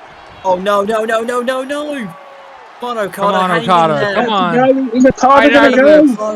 No. Fight out of this. Oh, that's the worst place you want to be. Yes, Okada's got no leverage, but able to get out of it. Did you see where he hit him, Tom? Right in the temple. Right where that cut is. I was just going to say that. Now, right. Face first on the knee. TKO into the knee. That's it. MJF is out cold. It's lights out. Yes. Okada gets it done. Wow. Okada's going to fight Brett in September. Wow. Oh, that is a dream match if we ever had one. It's gonna be a hell of a match. The best there is, the best there was, and the best there ever will be versus arguably the best wrestler on the planet here today. Maybe the best wrestler in Japan of his time as well, Tom. Dave Meltzer, get your star ratings out. This one's gonna be 8 stars. Get your star rating out. We're talking 10 minimum. Look at Okada's face, JJ. He's got a black eye. It's going to be raining stars come all out. If Regal decides to book the Tokyo Dome, it's going to be 12 stars. Oh, blimey, Bret Hart hasn't gone home tonight. He was watching the entire match, Tom. He was Bret Hart saw the end of that match and came running from the car park. Shit, I need to go back. Bret Hart needs that overtime check, so he's working overtime tonight. He's going to get caught in the traffic on the way home. He was watching it in the commentary with us, and we didn't even know he was there. Brett's probably said, book a few matches on the post show so that I can beat the traffic. There's that stare down. Wow. What a match this is going to be. Match of a lifetime right there. I was just about to say that, Tom. I think you and I can agree. This will probably be the year of 2023 for AEW, the Bret and Okada match. I did not expect that, Carl. Wow. No, the plan changed a couple of times, and I went that way. So, yeah. That's probably the best decision you've made. Yes, yeah. This things, as we'll get to, like I explained, there is another month of TV that will happen before All Out, but it'll all get recapped at All Out. So the card will be explained in some places. Most of it's pretty self-explanatory after this. All right, so let's quickly have some very quick thoughts about the show and just storyline developments, because a lot happened over these 4 weeks. All these debuts and stuff. So we started out the show, brand new general manager of AEW. I was like, I'm not being fucking called out again. Regal, I'm hiring you. You're going to deal with the SCS. And Regal took it personally. He's taking charge of the situation. He announces Jericho gets the title shot tonight against Brett. He announces the creation of the women's tag team titles, and anybody can sign up for it. If they sign on the other sheet, if they haven't got a partner, they get matched up with somebody, that kind of stuff. Or they can sign on one and, choose their teams. So yeah, then the SAS come out, they have a confrontation. Regal's like, look, Becky Lynch, okay, all right, fair enough, we'll go with it. You and Britt Baker are all out, but you're going to face Mercedes Moné for the women's title tonight, and also SCS, go fuck yourselves. It basically was the gist of the promo. So I'll just go from the top. Glenn, what about you? Oh, me going first. Makes nice. I'm just going on my list on the order here. Let me just say this was I didn't see this coming, but you made the right decision of having Regal as the GM. So more seeing you on screen, which kind of sucks because I thought you were going to do the same as I was going to do. But anyways, it's really good that he lays down the law. A new era for AEW. He gets these matches all out the way. I really liked how this turned out. So. As you can tell, Regal's already showing who's boss around here, so what can I say? Short and sweet, epicness, and can't wait to see what else Regal's going to have in store for the company. So, good props, man. Good props. Tom, do you want to go next? Am I next on the list? I mean, I'll go next. Go next, Tom. Cool. What I will do is what I'm gonna do is I was going into this thinking, right, I'm going to write notes on everything, and I'm going to have notes to read on this. But I didn't end up writing notes for everything. So if I've got a note that's appropriate, I will read it and then also comment. So I have got a note for this because I was actually doing notes at this point. Regal debut, yes, 2 exclamation marks. That's the note. But yeah, Regal coming in as a GM, brilliant. Why didn't they do this in the real world? Because that as much as I love Regal as a manager, Regal as a general manager, that's just what he's good at. He's very good at that. Plus, yeah, I'm sure. It is good. You know, it's good to keep the owner behind the scenes. You know, sometimes you bring somebody in to fill the place. Yeah, I Probably the owner. realised because I'd established in canon that Tony Khan was no longer the owner and that I Yeah. was. I needed an authority figure, so that's what this was. Authority figures are good. Authority figures are good, or mouthpieces on behalf of authority figures. Regal is the best at what he does. So yeah, good to see Regal debut. Yes! Exclamation mark. AJ? Yeah, I will. For once, it's the other way around. I'll agree with everything that Tom said there. So God. much better. Much better than, like, no offense, having yourself be the on-screen character, right? And this is again something Dude, that I heard that. Dude, I did hear something that. that I was laughing in the background. we're shooting here. But no. But this is something that I wish, like, the real AEW did, right? Like, I wish they would have, like, you don't necessarily need a authority figure, but some type of spokesman. Hey, here's going to be the matches or whatever. And again, Regal fits this perfectly. I thought you were going a bit of a different way with Regal, and maybe there's still time to do what I thought you were going to do. But for now, at least, Regal as the general manager, for lack of, I don't know if that's the official title he has, but general manager, we'll call it. That's what Tony Schiavone called him, so yeah. Yeah, He great did, choice, and he's well respected enough that in the event that he has to make a decision, you know, that goes for the heels, nobody's gonna say anything about that, right? So, great choice overall, and he's laying down the law. He's telling SES, no more shenanigans, no more bullshit. I'm the one in charge. So, in terms of the next things, we'll just kind of group it together. Hook debuts. Yeah, Hook's on the show. Like, he had a good match with Chris Sabin, but other than that, Hook debuts. And nothing really to say about that. But the main thing over the shows was the women's tag team title tournament. Some interesting stories going on here. Becky Lynch is basically trying to set the table by having allies with the outsiders, saying, "Oh, you could be at the SCS," and obviously she's still hooking along the Iconics and making them her bitches. Like, so she's basically like, "Oh, you understand that," but she goes out and fights Mercedes Moné. Just so when it looks like she's going to win, Trish Stratus debuts and she announces her as her partner as she gets Becky disqualified. So Trish and Becky become partners. Meanwhile, MVP has an idea. He puts Jay Cargill and Awesome Kong together, which they agree to. Other ones are a bit more random. We had, obviously Toxic Attraction and a few established teams. The Iconics do, in fact, get counted out, let themselves get counted out against their superiors in their mind. Saraya, the former Page, on the other hand, is like, fuck this. Trish just gets into it, but we don't. Screw you, Becky.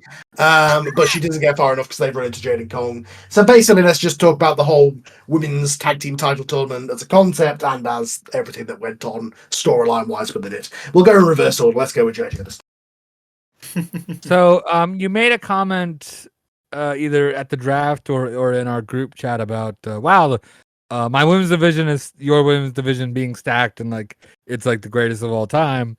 And I was kind of like, okay, like he's just, putting over his brand, right, in my head. But I look at this tournament and I go, well, shit. No, he's right. I mean, look at this tournament, look at the names, look at some of these teams. Trish and Becky, the star power on that. It's almost like you could put that on a big show. Wink, wink. Look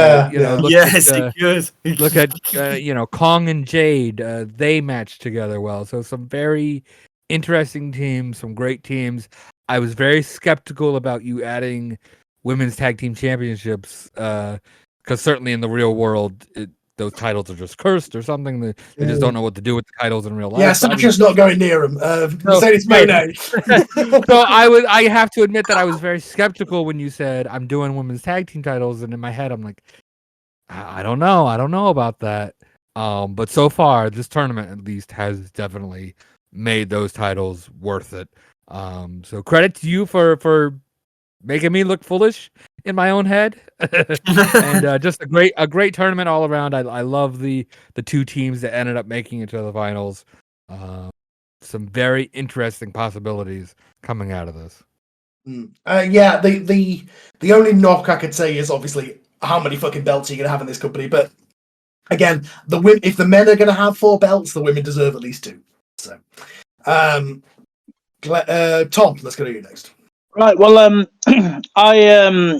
I put first thing I put, which sort of links onto the previous one, when it was when we were laying out the women's tag title tournament. I wrote, Regal does love his admin. Mm-hmm. We got one sheet over here, and if you've got a pre-existing tag team, you can fill in this sheet. But if you haven't got a tag team and you want one, but you don't have a tag team, then you got to fill in this your sheet. social security number, and then your mother's name on the bottom. We'll take all the names off this sheet and we'll put them together on this third sheet, and then there'll be a sheet over here doing something else. And I love Regal. It hurts me to do this, but boy, that man loves his admin. But yeah, you have an absolutely stacked women's division. Of all of us, this is the division. This is the company that should have a women's tag title scene, frankly, because you've got more than enough women to do it. You've got some brilliant teams in there. Looking at the tournament from the outlay, apart from obviously insider trading, knowing certain people are leaving and whatnot. Some teams that aren't going to get very far, but looking at any one of those teams on that tournament could have won it. There were people who lost in the first round who shouldn't have lost in the first round, but it was this tournament was stacked. So, but there were also people. There were people who lost in the first round who obviously were going to because they're leaving. So, but then I wanted to go. Then you mentioned Hook had a match with Chris Sabin. Hook, whilst looking like Tom Holland on steroids, did look absolutely dominant, which is exactly what Hook should do, because Hook should be a short, stout murder machine. That is what Hook is. That's what Taz was best at in ECW all those years ago, and that is what Hook is good at now. Just keep at it. Don't team him with Danhausen or something, because the guy shouldn't be in a comedy segment. The guy should be killing people, and that's what he did. Yeah. Have we got on to? No, we were just talking about the women's tag title. Okay, so I'm gonna. Glenn, your thoughts on all of that stuff. I'm going to be completely honest. Tom made a good point. Your roster has a very stacked, a lot of women divisioning in there, so it does make sense for you to have a tag team in there and with the tag belts. I'm going to get an ego. Not only just that, but not only just that, but I mean, out of all of us, I think you've got more than I think all of us in our rosters. I think. Anyways, I've got the most former women's world champions and big stars. That's for sure. Yeah, I really have to admit though, I'm looking forward to seeing how these new belts are going to be put on, just as the tournament unfolded later on. But again, that was a really good idea for William Regal. Again, calling the shots around here. So again, that was a smashing idea. So I look forward to how that's going to play. And well, let's just see how the women in your AEW, in your universe, just gets evolving. It really does. And I will be completely honest, compared to me and JJ's roster, I think yours is kind of very revolutionary with what you're doing in terms of creative. So props to you, pal. Sometimes I have a hard time keeping track of all the stories I've got going on. I've got a lot going on. Then we go ahead and go into Sting faced Darby Allin, no disqualification match. I mean, we knew what was going to happen there. Sting was written off as Darby gets the final win over his rival and beats the shit out of him on the way out. So, bye off to WWE with you, Sting. Yeah, I mean, anybody want to say anything about that? I mean, it's self-explanatory, right? I was surprised when you traded Sting because I really thought like Darby and Sting. There's like a lot of like heat there and build there, and when they have a match, it's gonna be great. So I'm glad they at least had the match. You didn't just like fuck off Sting forever. Like at least they I didn't go into the draft intending to trade him, but when I did trade him, it was like, right, we're gonna end this story. Right. So it was just one of those. It was shocking when you traded him, but this is the best way to handle that. Yeah. I mean, what was the best way to do it anyway? I mean, like you said, you trade Sting onto my roster, and the best way was to trade him off. But the way you did it was beyond what I thought you were going to do. But yeah, I'm just trying to back up what JJ said. Building Darby up, which we'll see later, pay off later. Also on that show, in the main event, Chris Jericho faced Bret the Hitman Hart in the rematch, and it wasn't no disqualification. Basically the referee went down, and MJF came out. We think he's going to hit Bret Hart with a chair instead. If it's Jericho, Bret gets the win. And then starting out the next week, we get the promo from MJF, and he says basically, you not only did you lose at Double or Nothing, you then left the arena as Brian came out. I mean, he leaves out the part where Miz interfered first, but Brian came out and helped Bret retain. So you screw me, you're out, Jericho, and everybody agrees. And they bring in LA Knight as the new member of the SCS. I'll go to Glenn first for this one. Oh dear Lord, you really are putting me on a pedestal with this one, dude.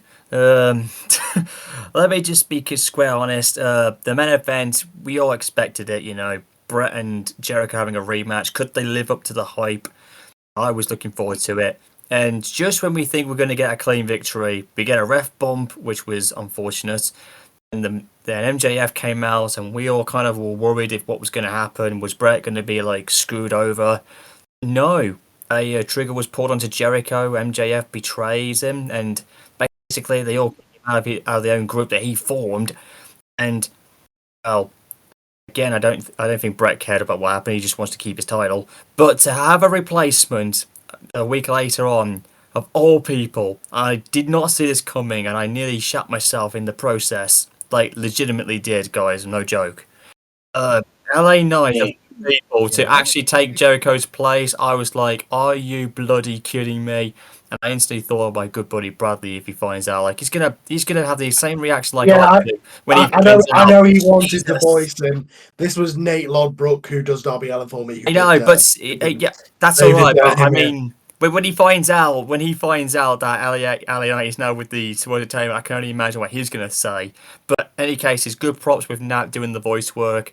I mean, LA Knight is good. Like his catchphrase we can all cheer for, but I can't help but boo the hell out of him for this. I mean, of all the things, you've got to put him in this, but it works perfectly in terms of storylining here. So, good props to that, man.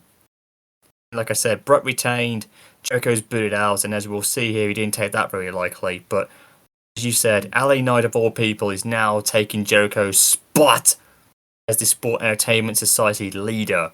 And it does kind of make sense from a creative perspective. Hang on. MJF claimed himself as the leader, and then when LA Knight said, "Yeah, the new centerpiece," MJF was like, "Motherfucker!" It sounds like LA Knight's the leader and not MJF. By the way that promo played out. I don't know about that, but that's the way he sees it. Maybe. JJ. So let me get this straight. MJF replaced Chris Jericho, 8-time world champion, star of WWF, star of every place he's been. Oh, God. With all due respect, with LA Knight. Yes. Because Jericho, like you said, his reasons, he failed, and then he fucking left the arena and left him against Bret Bryan. I get that. First off, your people just have an issue like leaving the arena. What's going on? So LA Knight is a good fit. I'm skeptical of him replacing Jericho. I know he's not technically the leader, but he still essentially took his spot. I'm skeptical of it, but maybe in a month's time or 2 months' time, I'll look back and I'll go, Wow, what an idiot! Why was I skeptical of that? I say that, and let me also say it was a good promo. LA Knight fits the group. He's very much sports entertainment. He's not a pure wrestler by any stretch of the imagination. His whole thing is catchphrases and gimmick and charisma and mic skills. That's his thing, right? So it makes sense for him to be here. I just don't know if him essentially replacing Jericho is the right move. And that just feels like MJF is the leader now. He is very much in that promo as leader. LA Knight has not taken the leadership spot. Right. No, I got that part of it. MJF has put a person in that spot who he thinks is not going to fuck him over like Jericho did. In his mind. Okay. That's fair enough. That's fair enough. So just a little skeptical on that, but yes. It was a good promo. He fits with them. He, like I said, he is very much the sports entertainment guy. That's why you drafted him. So we'll see where it goes. I will say this: I did realize when I started building this whole story that I have accidentally built a heel versus heel program of the Wrestling Foundation. You choose who you want to be the face, I guess. I wonder who I'm going to choose. I don't know who to pick either. So I'm with you on that. Back to my notes. I wrote LA Knight is doomed because he's seconds into his debut promo with I honestly thought MJF was going to turn on him like right then and there. he's seconds into his debut promo with this new group, and you can tell MJF is already thinking, right, how and when am I stabbing this guy in the back, front, sides, and from above and below simultaneously? Because you even cut to MJF's face, literally going, right then, so I'm betraying you on Tuesday then. Honestly, LA Knight is doomed, and I hope he's full. I hope he's aware of what he's doing, because genuinely, he seemed like deer in the headlights. Like MJF is not a man to team up with, because everybody he teams up with, he stabs in the front and the back. So. He even said it in this promo. Jericho he fits the group. He fits the group. He fits the group. He fits the group fantastically. But MJF is not going to put up with a man with that size ego. He's just not going to do it. Yeah, the line was, "I'm the new centerpiece," and that was when I got to the picture of MJF. Yeah, and MJF was like, "Centerpiece, eh? Right? Yeah, I'll stab you in the front." Yeah. So yeah, them. I'm trying to just remember the order. I had everything in here. Yeah, but it got most of the women's stuff on week 2. The only other thing from week 2 was how it ended, which I believe was what was the main event of week 2? What was the last thing that happened? I think it was FTR making the save. I think that was it. Yeah, sorry. Yeah, Brian is meant to wrestle against the Miz. Of course, Mrs. MJF are like, fuck you for, saving Bret. Bret Hart doesn't come down to save him, he's left. But how come FTR make the save, and it looks like there's an alliance going there. We cut to next week, and Brian's like, what the fuck, Bret? Bret's like, I didn't know that happened. I mean, you were in a match with Miz, so you thought something, but Bret is like, oh no, I didn't know that was going to happen. And he goes, this is just, Cornette's trying to manipulate you. He's trying to make you be part of his wrestling foundation. And Brian's like, yeah, maybe, but, they had my back and you didn't, so fuck you, basically. Why don't I go to JJ first? So, yeah, I love these type of stories where ultimately you can really understand both sides. Bret left. Bret didn't, he didn't know what was going to happen. At the same time, Brian has a gripe that he saved Bret. He's got this war against the sports entertainers as well, and here's Bret, not helping him out, not returning the favor. So there's a reasoning and a gripe on both sides, and yeah, Brian with the Wrestling Foundation. That I as much as I hate it because I want to cheer Brian, that does make sense. And that's a hell of a group of wrestlers that Cornette is courting or trying to court. But we will see. I'm hoping that Brian is smart enough to not take the bait. But we'll see where it goes. Glenn, what are you going next? We'll go in a different order. I will have to say, you know, when Brian was going to wrestle Miz and MJF, they sneak attacked him. Bret Hart was like not in the arena for some obvious reason, unless he decided not to show up. Who knows? But it's unlike Bret not to appear or whatever the case may be. But holy crap, Brian got his ass whooped, and then all of a sudden, FTR of all people made the save on Brian, which kind of made me in my head a little bit. I was thinking, heel tag team saving a face. That was a little intriguing, but at the same time, as we know, FTR are like, you know, they are focusing on wanting to take those tag titles off MJF and the Miz as well. So I can see what you're trying to paint the picture of there, Carl. So it does make sense from a creative standpoint. So all we did hear what Jim Cornette said in that promo. He made some good points, despite the fact he briefly shot on us a little bit. But in any cases, yeah, Brian was not happy with Bret, you know, not being there for him when he needed the save, yet he saved him at Bash at the Beach. And we all know what Bret said, which was typical Hitman style, and it did leave me kind of wondering where we were going to go from there. So I felt a bit of tension in that, but we'll get our answers as we progress on with this. Yeah, just a shame Bret wasn't there to save Brian when he needed it, and it was up to a tag team of all people to do it instead. Yep. Tom? Brian took the beat down. Bret had left to beat the traffic. I mean, I can sympathise. We've all done it. But equally, yeah, probably could have looked out for your mate there, Bret. You know, I know it's a long way back to Canada, but still, you know, you could have, you know, looked out for your buddy a little bit there, if he is indeed your buddy. Not gonna lie, would very much like to see Brian with FTR and Cornette, because that is a exciting group. Like every opportunity. Oh yeah, speaking of which, I forgot to mention on week 2, Cornette did his promo. We'll get to that in a second. Yeah. I'll address it. Every opportunity Cornette gets, he talks about how good a wrestler, a pure wrestler Brian is. You know, obviously Cornette mentioned other companies, but then again, we've all bloody done it. Yeah. Well, he said, you guys in England keep spending half your show talking about it. I was bracing for more insults, so I was literally... The less I say about that, the more secure my job is. So I'm going to say nothing at all.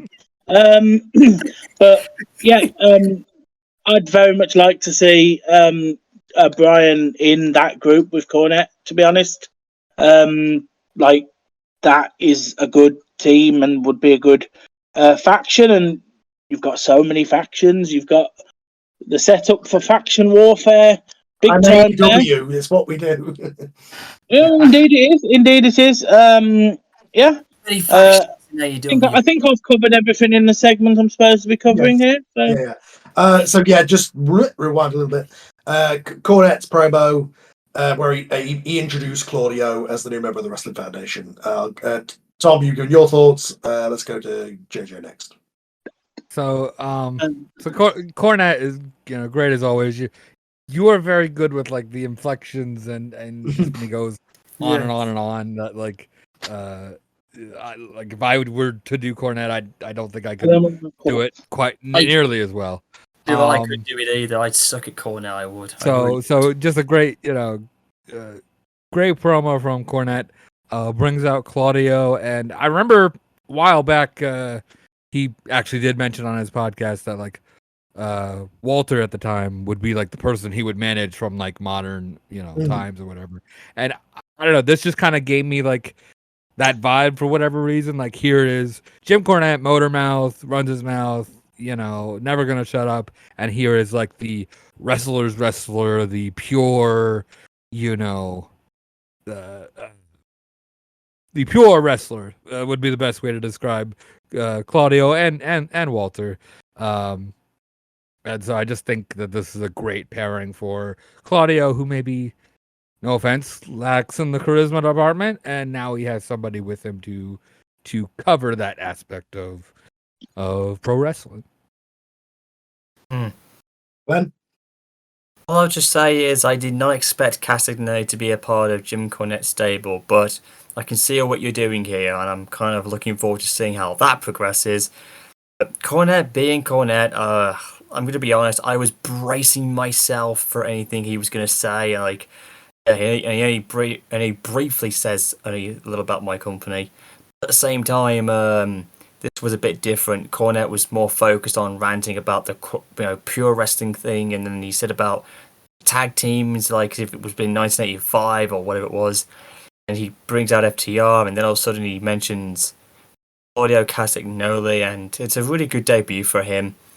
So yeah, I mean, let's be honest. Ray Phoenix and already in the ring. But, yeah, that was a bit weird, but again, it was really nicely built up, and let's just see what else is going to happen in what Jimmy Cornette's going to do. I think it'll be safe to say for my review, I think JJ and Tom both kind of laid it down for me, but I'm just being straight up honest. It was a really good segment, so I'm liking to see all the new recruits. A lot less shots fired across the border with this one. It was mostly in out. I was just really slagging off AEW as Jim Cornette tends to do.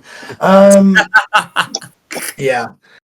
So then we go into week 3. Again, mostly women's title tournament stuff. But we then do go ahead and go into Fyter Fest. We'll cover the main event in a second that William Regal opened with. So just going, we have the semi-finals of the women's title tournament. We'll discuss the finals in a second of all how that went down. We had the promo. Well, actually, no. In week 3, sorry. Again, there was a lot on these shows. In week 3, Adam Cole came out with the Young Bucks and basically apologized to them. He said, "I got us disqualified in that match because I had no choice. Mil Mortes and these guys were going to kill us. So I got disqualified. But here are Red Dragon to be the new members. The Undisputed Elite about together. Yeah. Anybody got any thoughts on this one? Let's go to Tom first for a change. Yeah, well, I don't blame Adam Cole. I mean, I'm scared of Mil Mortes. I mean, my notes do say Mil Mortes is scary, and he is. So, I mean, yeah, you want an excuse for Cole's actions? I'm scared of Mil Mortes is a good excuse. Whether it is an excuse or whether he actually is scared of Mil Mortes, I mean, I am, but I don't know whether he is. So, yeah, there's that, and obviously Red Dragon teaming up with him, him bringing in Red Dragon to join in with them. I'm getting a feeling of, and we will see more of it. We do see a little bit more of it later. Of favored sons there a little bit. I've got a tag team that I prefer to you guys, so I'm gonna favor them. But equally, it makes complete sense. He's got 2 groups of friends. He might as well merge them together. Save him time running back and forth between 2 dressing rooms. They can all change together, and I can talk to all of my friends in one place. I mean, it's smacks of laziness, but hey, I do it. I've got 2 groups of friends. Well, you can all be friends with each other, and then it's nice and easy for me to talk to all of you at the same time. Oh, Jesus. Yeah, I can see it from that perspective. It makes sense. So yeah, makes a lot of sense to me. And also, fortune favored sons, I think, is going to be a thing that we see a little bit later. Glenn? All I had to say, Adam Cole tried to make like 101 excuses. I wasn't actually buying into what he was saying, like saying that he had no choice to beat, the I'm trying to remember the faction's name again. La Casa de la Morte, or the House of Death. The House of the Dead, as JJ calls them, because it's easier. Okay, the House of the Dead. Okay, then. So he had to get his team disqualified because they were going to batter him. I can understand what he was doing, but yet he was cheering about it, as we saw in that pay-per-view. And he explains he had no choice. Like, come on. If any of us did that, we would have a reason why. Not because we had no choice. He did it because, on purposely. I wasn't buying into him being sorry, having hurt the friendships that he had. And then he pulls a swerve saying that, this is the new elite, undisputed and whatnot. I'm just like, wow. Like, he's bringing the old guys from NXT in, Bobby Fish and Kyle O'Reilly. I'm just like, I could see where this is kind of going. So it's like a hybrid type of style, as I was saying before on commentary. Again, I'm liking where this is going, making Adam Cole very heelish. But at the same time, after what Tom was saying, I think he kind of backed up what I'm trying to say as well. But Jesus Christ, this is like really insane. I don't know what the heck is going up Adam Cole's rear in this one, but holy crap, a two faction combined to one. I do like it in creative style. Where is it going to go? We'll see where it goes when we talk about the predictions. That's JJ? what I mean, yeah. So yeah, Cole just keeps fucking over the Young Bucks. He fucked him over in the 6-man. He fucked him over by getting rid of their friend as the leader, and then he brings in another tag team to essentially replace the Young Bucks. So Adam Cole has essentially destroyed the elite from within, basically. Clever on him, I guess. And yeah, we'll see where it goes. I have a feeling the Young Bucks are not going to take this lightly. So yeah, we'll cover the two other singles title matches together. So I guess we'll talk about that now. The Four Corners tag match. William Regal's like, screw you guys. He puts them in a Four Corners tag match for the tag titles. They do actually manage to take with a roll up. It's FTR. It's the debut of the Hardy Boys. Red Dragon get put in there, which the Young Bucks confront Adam Cole about. Like, you had a choice between us, and you chose them. Fuck you, and basically walk out on it backstage or in the hotel room, whatever it was. And but yeah, Miz and MJF managed to retain somehow, some way. Let's go the other way, JJ. So this was a great match, great way to debut the Hardys as a surprise, or at least a surprise to us. Let's say, yeah. and you could not have booked this any better. I assume the AI played a role in some way of. Miz gets the pin, but then I believe it was Dax got the pin basically at the same time, but the referee can only count one pair of shoulders. So she chose the pair of shoulders that Miz was pinning. And so you could not have booked, the computer could not have booked a better way for somebody to get a rematch than that, right? Like, hey, I had the match 1-2, the referee just wasn't looking.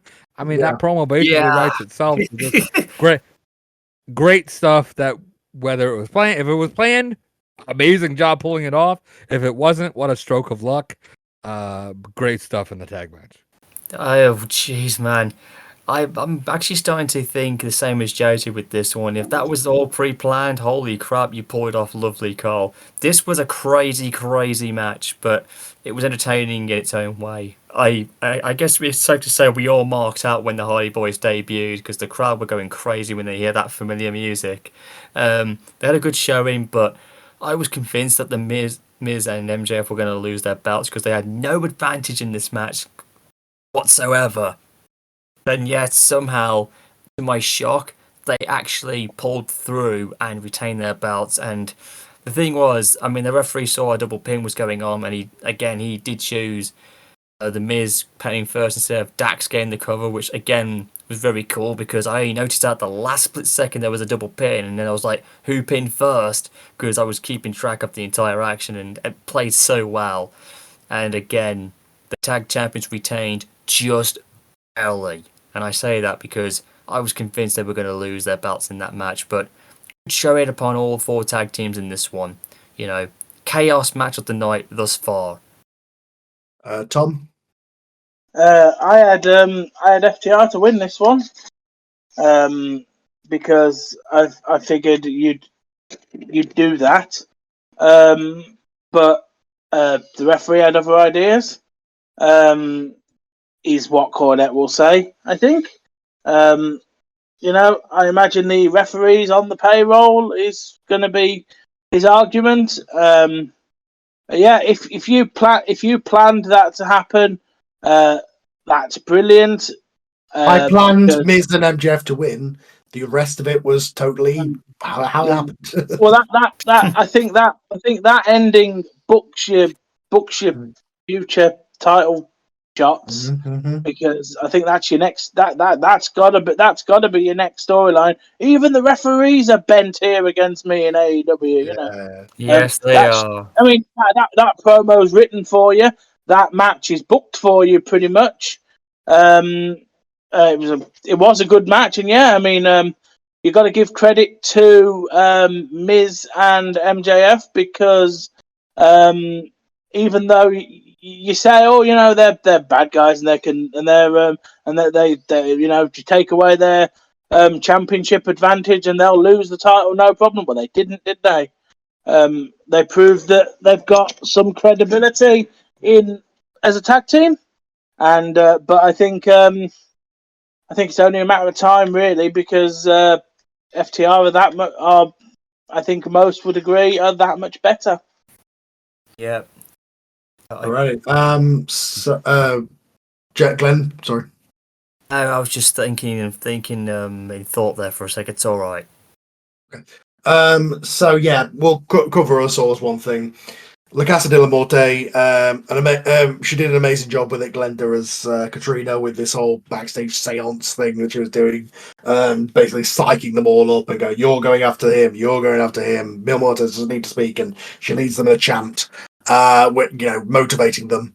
As in the two title matches, Darby Allin does defeat Jushin Thunder Liger for the International Championship, and then gets a little bit of the old Katrina from Lucha Underground as he gets a kiss from her in celebration, and Penta Zero Miedo goes back to almost Pentagon Jr. as he breaks AJ Styles' arm to take the TNT Championship from him.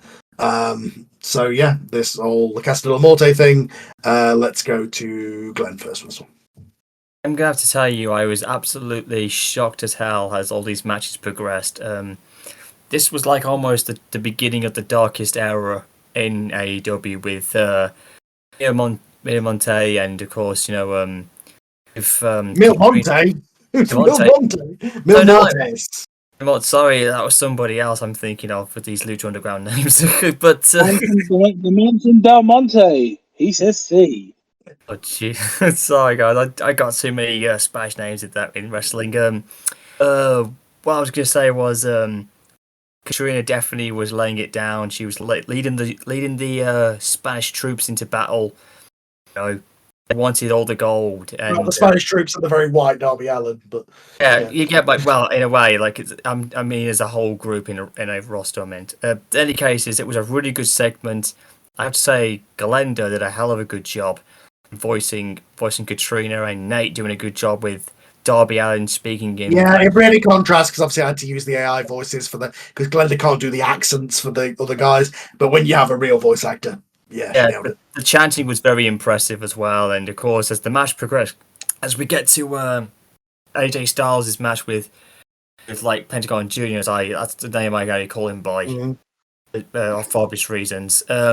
I couldn't believe it. He actually snapped and broke AJ's arm, and he took the TNT title, and I was absolutely gobstruck, you would say. And I have a feeling we're not going to see AJ Styles for even longer. Maybe towards near the end of this year, or maybe sometime in the near year of 2024, judging by how badly his arm was injured. And then it just got to the point where we saw Darby Allin, in my opinion, committing the first shock of the night, beating Jushin Liger for the that title, the AEW International International title, and I was shocked. I did not expect that to happen. I was, my jaw hit the floor. And Darby Allin has, in my opinion, the second most important title in AEW besides the world title, judging by where this is going to go. And yeah, it was just I was just amazed that this is like, all happening. I'm thinking to myself, is this like Dark Order faction gonna like, take all the gold of AEW, judging by how many belts they've now got? So yeah, I mean, props to both. I mean, I can see where you're going with this, Carl.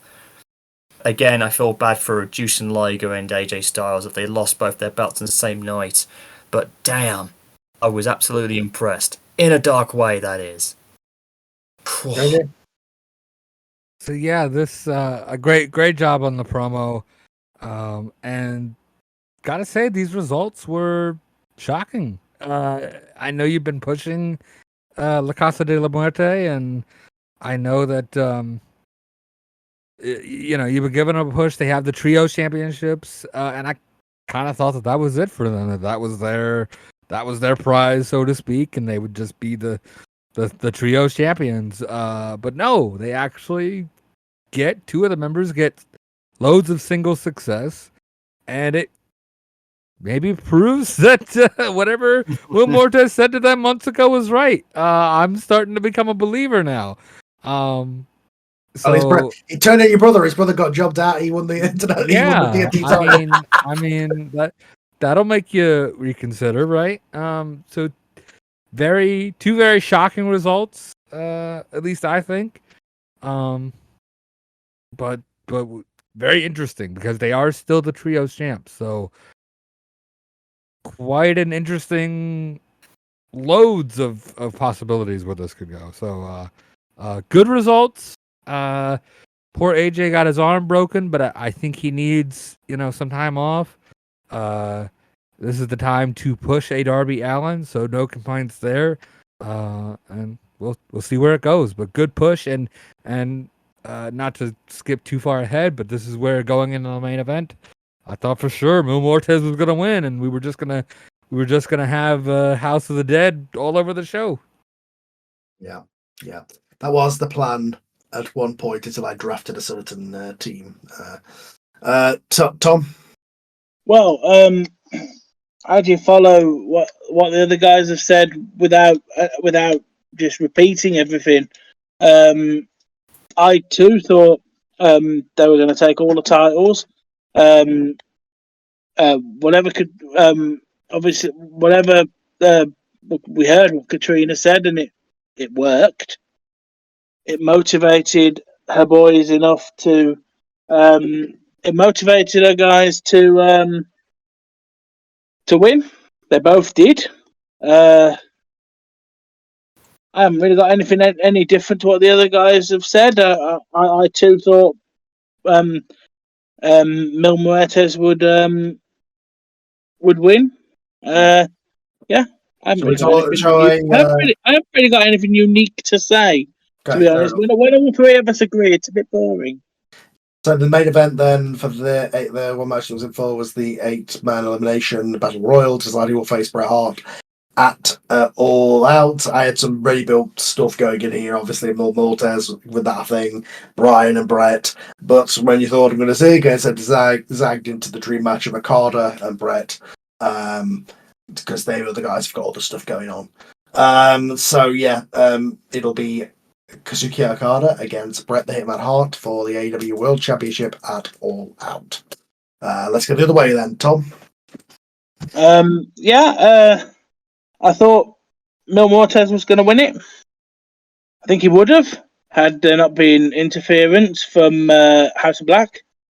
I mean, good God, House of Black versus the House of the Dead. Writes itself, doesn't it? Yeah, it does. It definitely does. Game of Thrones up in here. But all these houses fighting each other. But in all seriousness, Darby Allin's getting off with Katrina now. So, well, Oh God! Don't get me any bad images in my head, Carl. That's disgusting. There's no image in your head. I put it on the show. Remember? I made that photoshopped image. Yeah, but you know what I'm referring to. I thought we were going to go into a deeper, sick romance with those two. Jesus Christ! Oh, we will. Nothing wrong with that. In all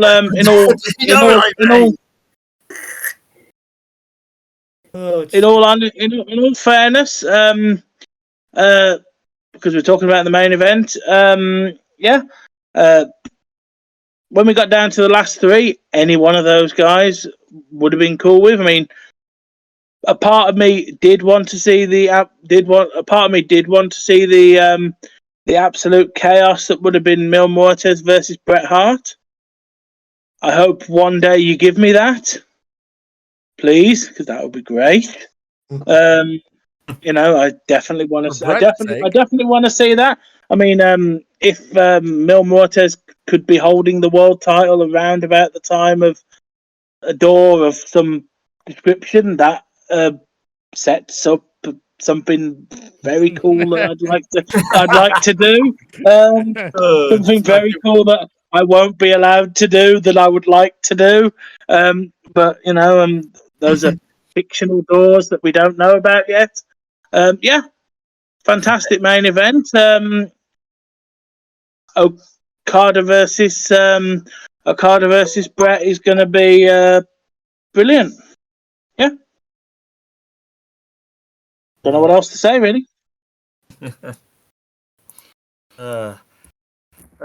you want to go next, JJ, or do you want me to go next? Sure, I'll go next. So Okada winning is definitely an underdog choice. I was kind of put him over on commentary because I thought he might just have a good showing, and I didn't actually think he would win. But he actually pulled off the underdog upset, even though he's a legend, obviously. But we all thought it was going to Bryan, and then we thought it was going to Mil Muertes, and you would think maybe even another MJF match to push him and put him over. But no, it's Okada. That's gonna be a hell of a match. It's the best of Japan and the best of Canada, maybe the best of all time in their respective countries, and that's gonna be a hell of a match. But I wonder where Bryan goes from here, and I wonder where. Well, I guess we know where Muertes is going from here, but I wonder where some of the other players are going, and I'm sure we'll find out on the pay-per-view. Well, I will have to say, Brett and Okada. That's gonna be 7 stars, 8 stars, 10 stars, all the stars. Yeah, all the stars will align for that match, JJ. Let me tell you. You just need to book the Tokyo Dome, and then it will be all the stars in the world. Who knows? Maybe that's what Carl might have in mind. It's all up to him, really, if he wants to. Either ways, I gotta tell you. Well, just one thing. I will pull the curtain back a little bit here. I was playing as Mil Muertes in this match. That was my intention for him to win. But when I was eliminated, I was like, you know what? I will want to see where this goes. And if it goes somewhere like fucking somebody wins, I don't want to win. I'll see where this goes. I sat back and Okada won, and I was like, you know what? Fuck yes, let's do that. So, and then of course, I built in the whole thing where the lights went out, the House of Black came out, which sets up that feud perfectly for the pay-per-view. So, sorry, Glenn, carry on. It's all right, Carl. Besides, you explained how that match came about. It's all right, mate. Honestly, I really like it. I'm going to be honest with you. This was by far one of the best matches on the entire night. And how it all played out was anybody's guess. We were all rooting for Bryan, yes, because we kind of thought we were going to get a Bryan versus Bret match at the next show. But instead, this match completely threw us all off guard. We saw the debut of the Dark House, and we saw me and Morse get eliminated. MJF put a hell of a good performance, despite how much bloodshed hatred I have for him, legitimately, and kayfabe. Claudio got a good showing, but Okada, let's just say, outlasted everybody else. Jericho tried, but he didn't make it. All the other guys did their best too, but it came down to Bryan and Okada and MJF, the final three, and when Bryan was eliminated, everybody was shocked because they all thought Bryan was going to go and we were going to get the, because that was the storyline that was started. Yeah. That's what I mean. We all thought we were going to get, the American Dragon versus the Canadian Hero. No, instead, what a twist for AEW, which was actually what they were good at doing. Instead, we had MJF and Okada, and they tore it for a little bit. And shockingly of all, the Rainmaker, Okada baby, is going to fight Bret, and Bret decides to come out at the last moment to confront his next challenger. And I'm going to be honest with you guys, I had goosebumps. I am literally going to look forward to seeing the best of Japan versus the best of Canada, the best of two nations, and quote unquote, as Brett likes to say, we will find out at the next event who will be the best there is, the best there was, the best there ever will be of All Elite Wrestling with the world title hanging in the balance. I can't tell you how hyped I'm going to be for this one. So good luck calling this build up. I can't see where this is going to go, but I can definitely tell we're going to see something that's going to leave us speechless and something very, very special. So good luck with it, man. So here's where I was like, I was planning on having another month of build. So two of these matches will be like, oh, okay, I missed something there. But again, I'll do some sort of recap. Most of them are pretty, like Carter and Brett write itself. You build a package to that, all that kind of stuff. But and a couple of them, it's like, hey, something happened. But we'll get to it. So let's go ahead and get predictions for AEW All Out, which will be my next show in September.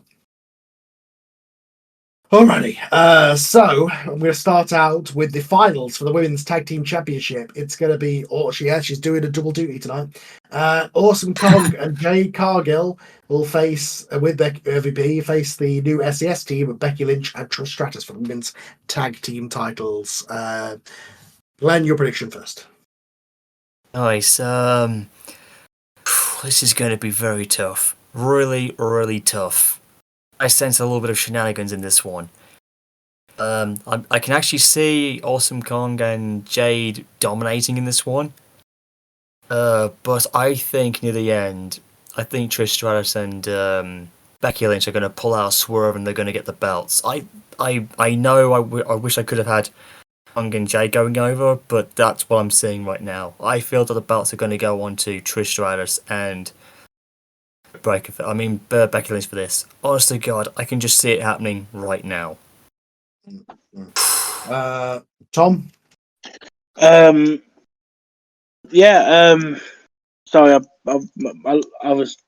I looked away for a second. Which match are we on? Sorry. The Women's Tag Team title finals. Awesome Kong and Jade Cargill versus Becky Lynch and Trish. I'd very much like to see.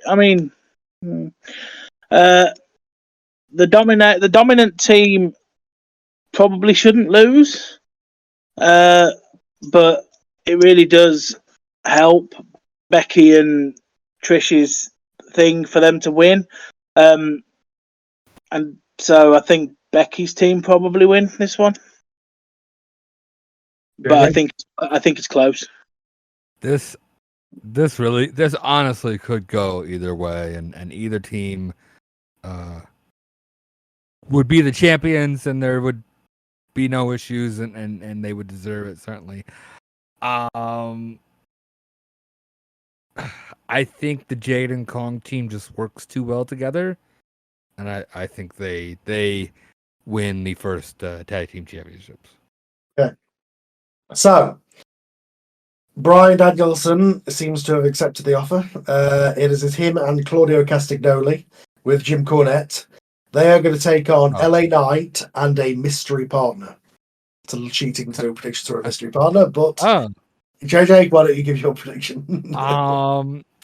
I think Brian is in the process of being courted or has been courted by Cornette, and I think this just adds another layer to it. I think no matter who the mystery partner is, I think Brian and Claudio get the win, and that bond becomes a little bit stronger.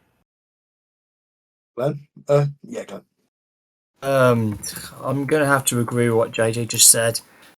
Wow, this is a tough one. This match could go either way, to be honest, but I'm gonna have to agree with what JJ said. So I'll keep in my prediction short and sweet with that one. I'll agree. The Wrestling Foundation for you as well. Yeah, Tom? It's going to be their night, honestly, without a shadow of a doubt. They're going to get them. Yeah, I think the foundation as well on this one. For the AEW Women's World Championship, Becky Lynch defends against Dr. Britt Baker, DMD. Tom, why don't you go first? Tom. I wonder if being in too many matches is going to affect Becky, because if she's already in the tag match and now she's in the singles match, I don't know, because I think it's good for storyline that she keeps winning, but at the same time,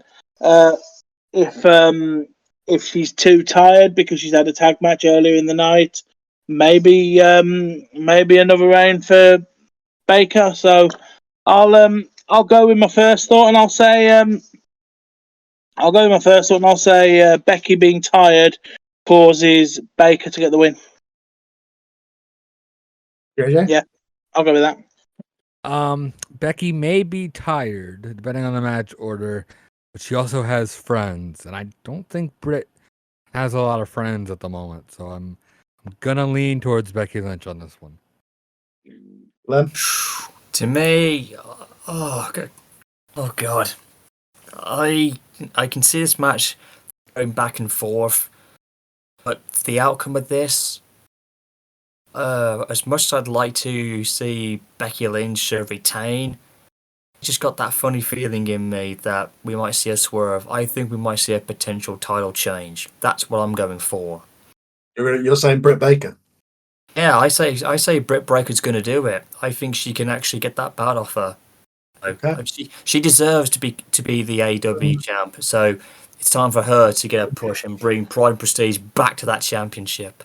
So this is the one match that I regret not having the extra month to build up for. So Kenny Omega comes back. That'll be explained in the package. Kenny Omega's back. So, and of course, we saw the problems with the Young Bucks. It's going to be a 6-man match. It's going to be for the rights to the name the Elite. It's going to be the Undisputed Elite, which is going to be Adam Cole and Red Dragon, against the original Elite, Kenny Omega and the Young Bucks.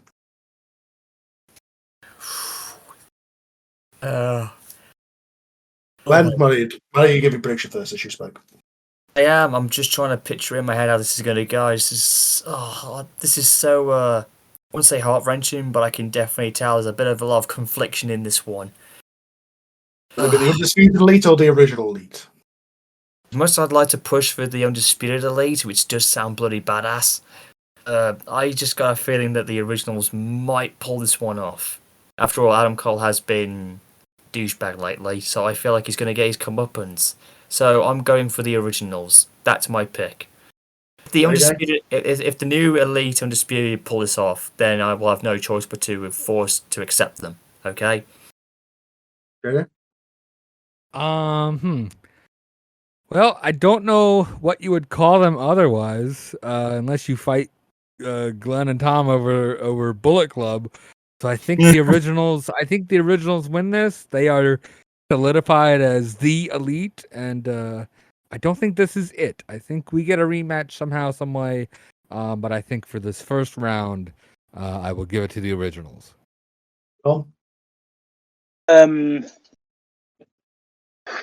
It could go either way, but I think it makes sense to have the original Elite win it, because, as JJ said, what do you call them if you don't call them the Elite? The guys, the founders, the Yeah. MVPs, the MVPs. I mean, you know, that works too. Yeah. What do you call them if you don't call them the Elite? So I think they've got to win their. I think they've got to win their name, really. All right, so it is Anarchy in the Arena, which is essentially a false count anyway match. Oh shit! It is the House of Black versus La Casa de la Morte for the Trios Championship. Holy shit! Go reverse order. Tom, you go first. I mean, the House of Black is just debuting, so you'd think they'd get a win. They'll have had some matches on TV, but yeah, on pay-per-view, yeah, you'd think they'd get a win. I'm gonna say feud continues, so I'm going to go with non-finish, if I'm allowed to. How can you not finish in a Falls Count Anywhere match? This ain't WWE. Sure. Okay. Right. I mean, Falls Count. If it's Falls Count Anywhere, then It's Anarchy in the Arena, which is the one where they fight all over the arena. And in that case, I think you've got to put the House of Death over. I think. House of Death, La Casa del Morte over the House of Black. I think you've got to because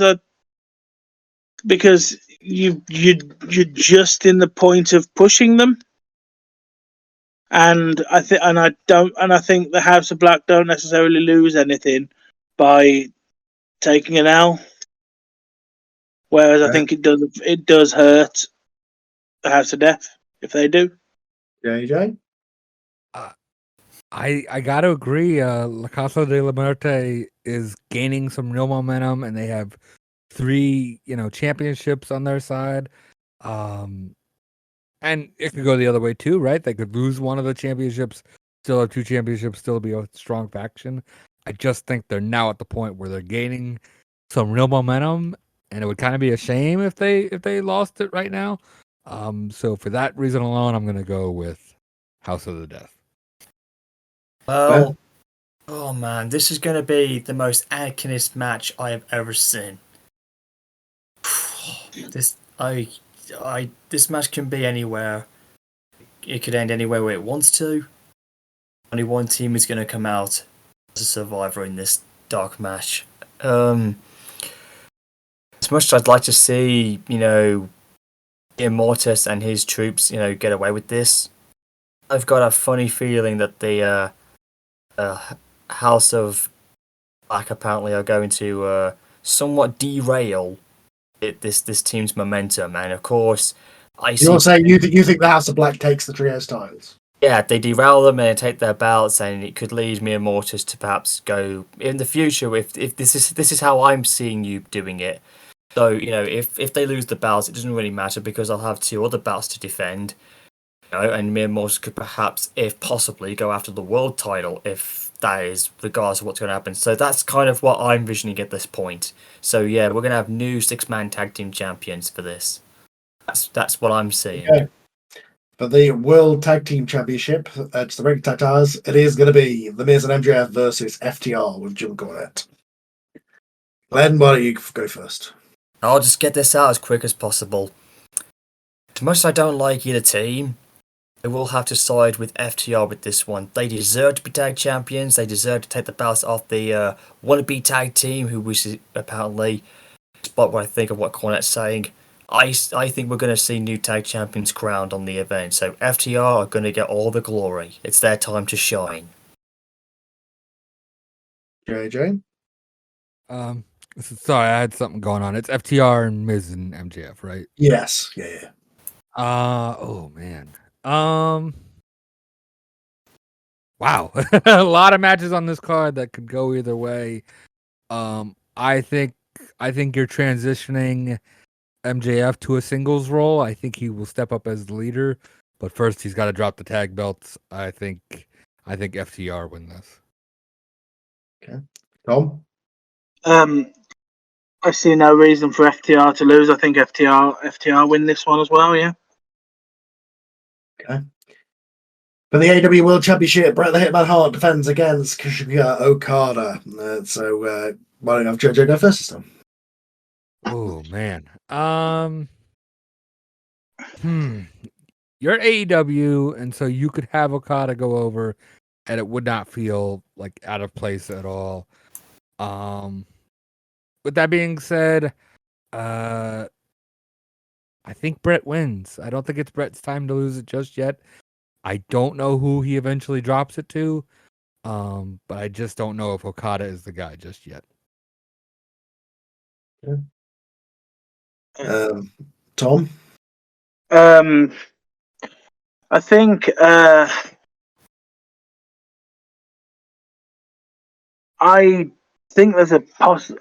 there's a chance Okada wins it. I mean, Enough of a chance for that to be your prediction? Yeah, I'm gonna go with. Sorry, I'll go with Okada. Okada beats Brett. Okay, got a new world champion going to Tom. Glenn? Oh my goodness. Oh, I can see anyone coming out of this the winner. I'm telling you right now. I think Brett. Not set up a predictable show, at least you can say that. Yeah, but I'm trying to For sure. really. So many of these matches can really go either way. Yeah, that's what I mean. That's the beauty of what Carl's show can do. It can really be better than we predict.